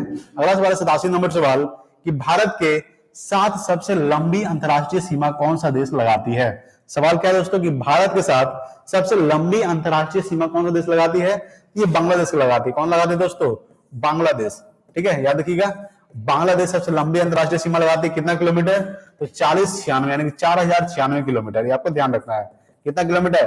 तो 4096 यानी कि 4096 किलोमीटर। यानी कि भारत के साथ सबसे लंबी अंतरराष्ट्रीय सीमा कौन सा देश लगाती है? ये बांग्लादेश लगाती है। बांग्लादेश की राजधानी क्या है दोस्तों? याद रखिएगा, बांग्लादेश की राजधानी ढाका है। ये आपको याद रखिएगा, बांग्लादेश की राजधानी क्या है? ढाका। ठीक है, तो बांग्लादेश की राजधानी ढाका है और बांग्लादेश सबसे ज्यादा सीमा लगाती है कितना किलोमीटर? तो 4096 किलोमीटर। बांग्लादेश की जो मुद्रा है वो क्या दोस्तों? बांग्लादेश की जो मुद्रा है वो टका है। क्या दोस्तों? क्या है? टका जो है ये बांग्लादेश की मुद्रा है। ठीक है, ये आपको ध्यान रखना है। अगला दोस्तों 88 नंबर सवाल कि NATO, North Atlantic Treaty Organization, NATO का फुल फॉर्म क्या होता है? North Atlantic Treaty Organization. NATO का फुल फॉर्म क्या होता है? नॉर्थ अटलांटिक ट्रीटी ऑर्गेनाइजेशन, ये नाटो का फुल फॉर्म होता है। नाटो का स्थापना कब हुआ था? याद रखिएगा, नाटो का जो स्थापना हुआ दोस्तों, ये आपको ध्यान रखना है कि नाटो का स्थापना कब हुआ था? ये 1949 में हुआ था। कब हुआ था? 1949 में नाटो का मुख्यालय स्थित है। ठीक है, और नाटो में कितना देश शामिल है दोस्तों? नाटो में टोटल 31 देश शामिल है। एक देश बढ़ गया है, आपको ध्यान रखना है। नाटो में कितना देश शामिल है? 31 देश शामिल है, याद रखिएगा। और नाटो का मुख्यालय कहां स्थित है? याद रखिएगा आप दोस्तों। ठीक है, बेल्जियम राजधानी ब्रुसेल्स में ही नाटो का मुख्यालय स्थित है, आपको ध्यान रखना है। नाटो का स्थापना कब हुआ था? ये 1949 में हुआ था। ठीक है, चलिए अगला देखते हैं। अगला है दोस्तों 89 नंबर सवाल कि आसियान का स्थापना कब हुआ था? याद रखिए, जो आसियान का जो स्थापना हुआ था दोस्तों, ये आपको ध्यान रखना है कि आसियान का स्थापना कब हुआ था? ये 1967 में हुआ था। कब हुआ था? 1967 में आसियान का स्थापना हुआ था। आसियान में टोटल कितना देश शामिल है दोस्तों? याद रखिएगा, कितने देश शामिल है? याद रखिएगा, टोटल 11 देश शामिल है। याद रखिएगा, पहले 10 था, अब एक बढ़ गया है। टोटल कितना देश शामिल हो गया है? 11 देश शामिल है आसियान में। यानी आसियान का स्थापना कब हुआ था? 1967 में हुआ था, याद रखिएगा। और आसियान का जो मुख्यालय स्थित है ये इंडोनेशिया की राजधानी जकार्ता में स्थित है। याद रखिएगा, आसियान का जो मुख्यालय स्थित है दोस्तों, ये कहां स्थित है? आसियान का जो मुख्यालय स्थित है ये जकार्ता में स्थित है। कहां स्थित है? जकार्ता। और जकार्ता जो है ये इंडोनेशिया की राजधानी है। याद रखिएगा, इंडोनेशिया। ठीक है, इंडोनेशिया राजधानी क्या दोस्तों? जकार्ता। सबसे ज्यादा मुस्लिम आबादी किस देश में होता है दोस्तों? तो सबसे ज्यादा मुस्लिम किस देश में रहता है? इंडोनेशिया में रहता है, ये आपको ध्यान रखना है। ठीक है, तो मुख्यालय, ठीक है, मुख्यालय, ठीक है, मुख्यालय, ठीक है दोस्तों, याद रखिएगा मुख्यालय जो है जकार्ता में स्थित है। यानी कि आसियान का स्थापना कब हुआ था? 1967 में हुआ था। ठीक है, कितना देश शामिल है आसियान में? 11 देश शामिल है। गंगा नदी को बांग्लादेश में किस नाम से जाना जाता है? याद रखिएगा कि गंगा नदी को बांग्लादेश में पद्मा के नाम से जाना जाता है। क्या नाम जाना जाता है? पद्मा। ठीक है, आपको ध्यान रखना है कि गंगा नदी को बांग्लादेश में पद्मा के नाम से जाना जाता है। और ब्रह्मपुत्र नदी को बांग्लादेश में, याद रखिएगा कि ब्रह्मपुत्र नदी को, ठीक है, ब्रह्मपुत्र, याद रखिएगा कि ब्रह्मपुत्र नदी को बांग्लादेश में किस नाम से जाना जाता है? जमुना के नाम से जाना जाता है, आपको याद रखना है। ठीक है, अच्छा, ब्रह्मपुत्र नदी की लंबाई कितना है दोस्तों? तो 2800, यानी कि टोटल 2900 लंबाई। कितना किलोमीटर है? 2900 किलोमीटर है। किसका? ये ब्रह्मपुत्र नदी की लंबाई है। अगर हम बात करते हैं कि गंगा नदी की लंबाई कितना है दोस्तों, तो गंगा नदी की जो लंबाई है ये आपको याद रखना है 2525 किलोमीटर। कितना है? 2525 किलोमीटर है गंगा नदी की लंबाई। ठीक है, ये आपको ध्यान रखना है। और ब्रह्मपुत्र नदी को बांग्लादेश में जमुना के नाम से जाना जाता है और गंगा नदी को बांग्लादेश में पद्मा के नाम से जाना जाता है। ठीक है, ब्रह्मपुत्र नदी को तिब्बत में सांगपो के नाम से जाना जाता है। ब्रह्मपुत्र नदी को अरुणाचल प्रदेश में दिहांग के नाम से भी जाना जाता है। ठीक है, ये आपको ध्यान में रखना है। ठीक है, चलिए अगला सवाल देखते हैं। 91 नंबर सवाल है। 91 नंबर सवाल है कि वियतनाम और यूक्रेन की राजधानी क्या है? याद रखिएगा, वियतनाम की राजधानी है हनोई। याद रखिएगा, हनोई जो है ये वियतनाम की राजधानी है। आपको ध्यान रखना, वियतनाम एक देश है जिसकी राजधानी क्या है दोस्तों? हनोई। अगर हम बात करते हैं यूक्रेन की राजधानी क्या है? यूक्रेन की राजधानी है दोस्तों कीव। याद रखिएगा, कीव जो है यूक्रेन की राजधानी है। जेलेंस्की यहाँ के राष्ट्रपति यूक्रेन के, आपको ध्यान रखना है। ठीक है, रूस और यूक्रेन में जो युद्ध चल रहा था, अभी भी शायद चल रहा है। ठीक है, तो यूक्रेन की राजधानी क्या है? कीव। और वियतनाम की राजधानी क्या है दोस्तों? हनोई। अगर हम बात करते हैं 92 नंबर सवाल की, हड़प्पा सभ्यता की खोज किसने की थी? याद रखिएगा, दयाराम साहनी ने। याद रखिएगा कि दयाराम साहनी, ठीक है, दयाराम साहनी। ठीक है दोस्तों, दयाराम साहनी ने क्या किए थे? तो हड़प्पा सभ्यता की खोज किए थे दयाराम साहनी ने। कब किए थे? 1921 में। कब किए थे? कब किए थे? 1921 में हड़प्पा सभ्यता की खोज किए थे दयाराम साहनी ने। कब किए थे? 1921 में किए थे। ठीक है, अगला दोस्तों 93 नंबर सवाल कि पूना पैक्ट किसके बीच में हुआ था? याद रखिएगा कि पूना पैक्ट 1932 में हुआ था। कब हुआ था? 1932 में हुआ था दोस्तों। पूना पैक्ट किसके किसके बीच हुआ था? गांधी और, याद रखिएगा, गांधी और डॉक्टर भीमराव अंबेडकर के बीच हुआ था। किसके बीच हुआ था? डॉक्टर भीमराव अंबेडकर के बीच हुआ था। डॉक्टर भीमराव अंबेडकर, ठीक है, डॉक्टर भीमराव अंबेडकर के बीच हुआ था। याद रखिएगा, डॉक्टर भीमराव अंबेडकर के बीच हुआ था। याद रखिएगा दोस्तों, डॉक्टर भीमराव अंबेडकर के बीच क्या हुआ था? ये हुआ था दोस्तों पूना पैक्ट हुआ था। कब हुआ था? 1932 में हुआ था। गांधी और डॉक्टर भीमराव अंबेडकर के बीच हुआ था पूना पैक्ट, ये आपको याद रखना है, ठीक है। गांधी इरविन कब हुआ था? गांधी इरविन याद रखिएगा। गांधी इरविन कब हुआ था दोस्तों? गांधी इरविन, ठीक है। गांधी इरविन कब हुआ था दोस्तों? गांधी इरविन हुआ था 5 मार्च 1931 में हुआ था। कब हुआ था? 5 मार्च 1931 में हुआ था गांधी इरविन समझौता। ये आपको ध्यान रखना है कि गांधी इरविन समझौता कब हुआ था? 5 मार्च 1931 में हुआ था। गांधी और इरविन के बीच हुआ था। पूना पैक्ट के बीच हुआ था, ये 1932 में हुआ था। ये गांधी और डॉक्टर भीमराव अम्बेडकर के बीच में हुआ था, ठीक है, पूना पैक्ट। चलिए अगला देखते हैं 94 नंबर सवाल कि बंगाल विभाजन प्रभावी कब हुआ था? याद रखिएगा कि बंगाल विभाजन जो प्रभावी हुआ था ये 16 अक्टूबर 1905 को हुआ था। कब हुआ था? 16 अक्टूबर 1905 को बंगाल विभाजन प्रभावी हुआ था। ये किसके शासन काल में हुआ था दोस्तों? ये लॉर्ड कर्जन के शासन काल में हुआ था। याद रखिएगा लॉर्ड कर्जन के शासन काल में बंगाल विभाजन हुआ था, ये आपको ध्यान रखना है। अगर हम बात करते हैं कि बंगाल विभाजन रद्द किसके शासन काल में हुआ था, आपको ध्यान रखना है कि रद्द जो हुआ था ये बंगाल विभाजन कब हुआ था? ये 1911 में हुआ था। किसके शासन काल में? तो लॉर्ड हार्डिंग द्वितीय शासन काल में। याद रखिएगा कि बंगाल विभाजन रद्द किसके शासन काल में हुआ था? लॉर्ड हार्डिंग, ठीक है, लॉर्ड हार्डिंग, ठीक है, लॉर्ड हार्डिंग द्वितीय। याद रखिएगा कि लॉर्ड हार्डिंग द्वितीय के शासनकाल में बंगाल विभाजन को रद्द किया गया था, आपको ध्यान रखना है। कब किया गया था? 1911 में किया गया था। और बंगाल विभाजन प्रभावी कब हुआ था? 16 अक्टूबर 1905 को। किसी शासनकाल में? लॉर्ड कर्जन के शासनकाल में, ठीक है। अगला देखते हैं 95 नंबर सवाल कि भारत में पहली जनगणना किसके समय में किया गया था? सवाल क्या है कि भारत में पहली जो जनगणना है ये कब हुआ था? ये 1872 में हुआ था। किसके शासनकाल में हुआ था? लॉर्ड मेयो के शासनकाल में। याद रखिएगा कि लॉर्ड मेयो, याद रखिएगा कि लॉर्ड मेयो के शासनकाल में, ठीक है, भारत में पहली जनगणना किसके शासनकाल में किया गया था? 1872 में किया गया था, लॉर्ड मेयो के शासनकाल में, ठीक है। अगर हम बात करें कि 10 किए, ठीक है, 10 किए के आधार में जनगणना कब हुआ था? कब से स्टार्ट हुआ था? 1881 में हुआ था। किसके शासनकाल में? तो लॉर्ड रिपन के शासनकाल में। किसके शासनकाल में? लॉर्ड रिपन के शासनकाल में। अगर हम बात करते हैं कि भारत में पहली जनगणना किसके समय में किया गया था? 1872 में किया गया था, लॉर्ड मेयो के शासनकाल में। अगर बात करें 10 किए आधार पर जनगणना कब स्टार्ट हुआ था? 1881 में हुआ था। किसके शासनकाल में? तो लॉर्ड रिपन के शासनकाल में, ठीक है। अगर हम बात करते हैं 96 नंबर सवाल कि न्यू इंडिया और कॉमनवेल्थ जो पत्रिका है ये किसकी पत्रिका है? ये है दोस्तों और न्यू इंडिया और कॉमन पत्रिका, ये एनी बेसेंट है। याद रखिएगा एनी बेसेंट की पत्रिका है, एनी बेसेंट, ठीक है। याद रखिएगा कि एनी बेसेंट की पत्रिका कौन सा है? न्यू इंडिया और कॉमनवेल्थ जो पत्रिका है किसकी है? एनी बेसेंट की पत्रिका है, ठीक है। चलिए अगला सवाल लिखते हैं। अगला सवाल है 97 नंबर सवाल कि भारत की पहली महिला मुख्यमंत्री कौन थी? याद रखिएगा सुचेता कृपलानी। याद रखिएगा कि सुचेता कृपलानी, ठीक है, सुचेता कृपलानी, ठीक है। सुचेता कृपलानी जो है दोस्तों, कृपलानी, ये क्या है दोस्तों? ये भारत की पहली महिला मुख्यमंत्री है। अगर हम बात करते हैं कि पहली महिला राज्यपाल कौन थी दोस्तों?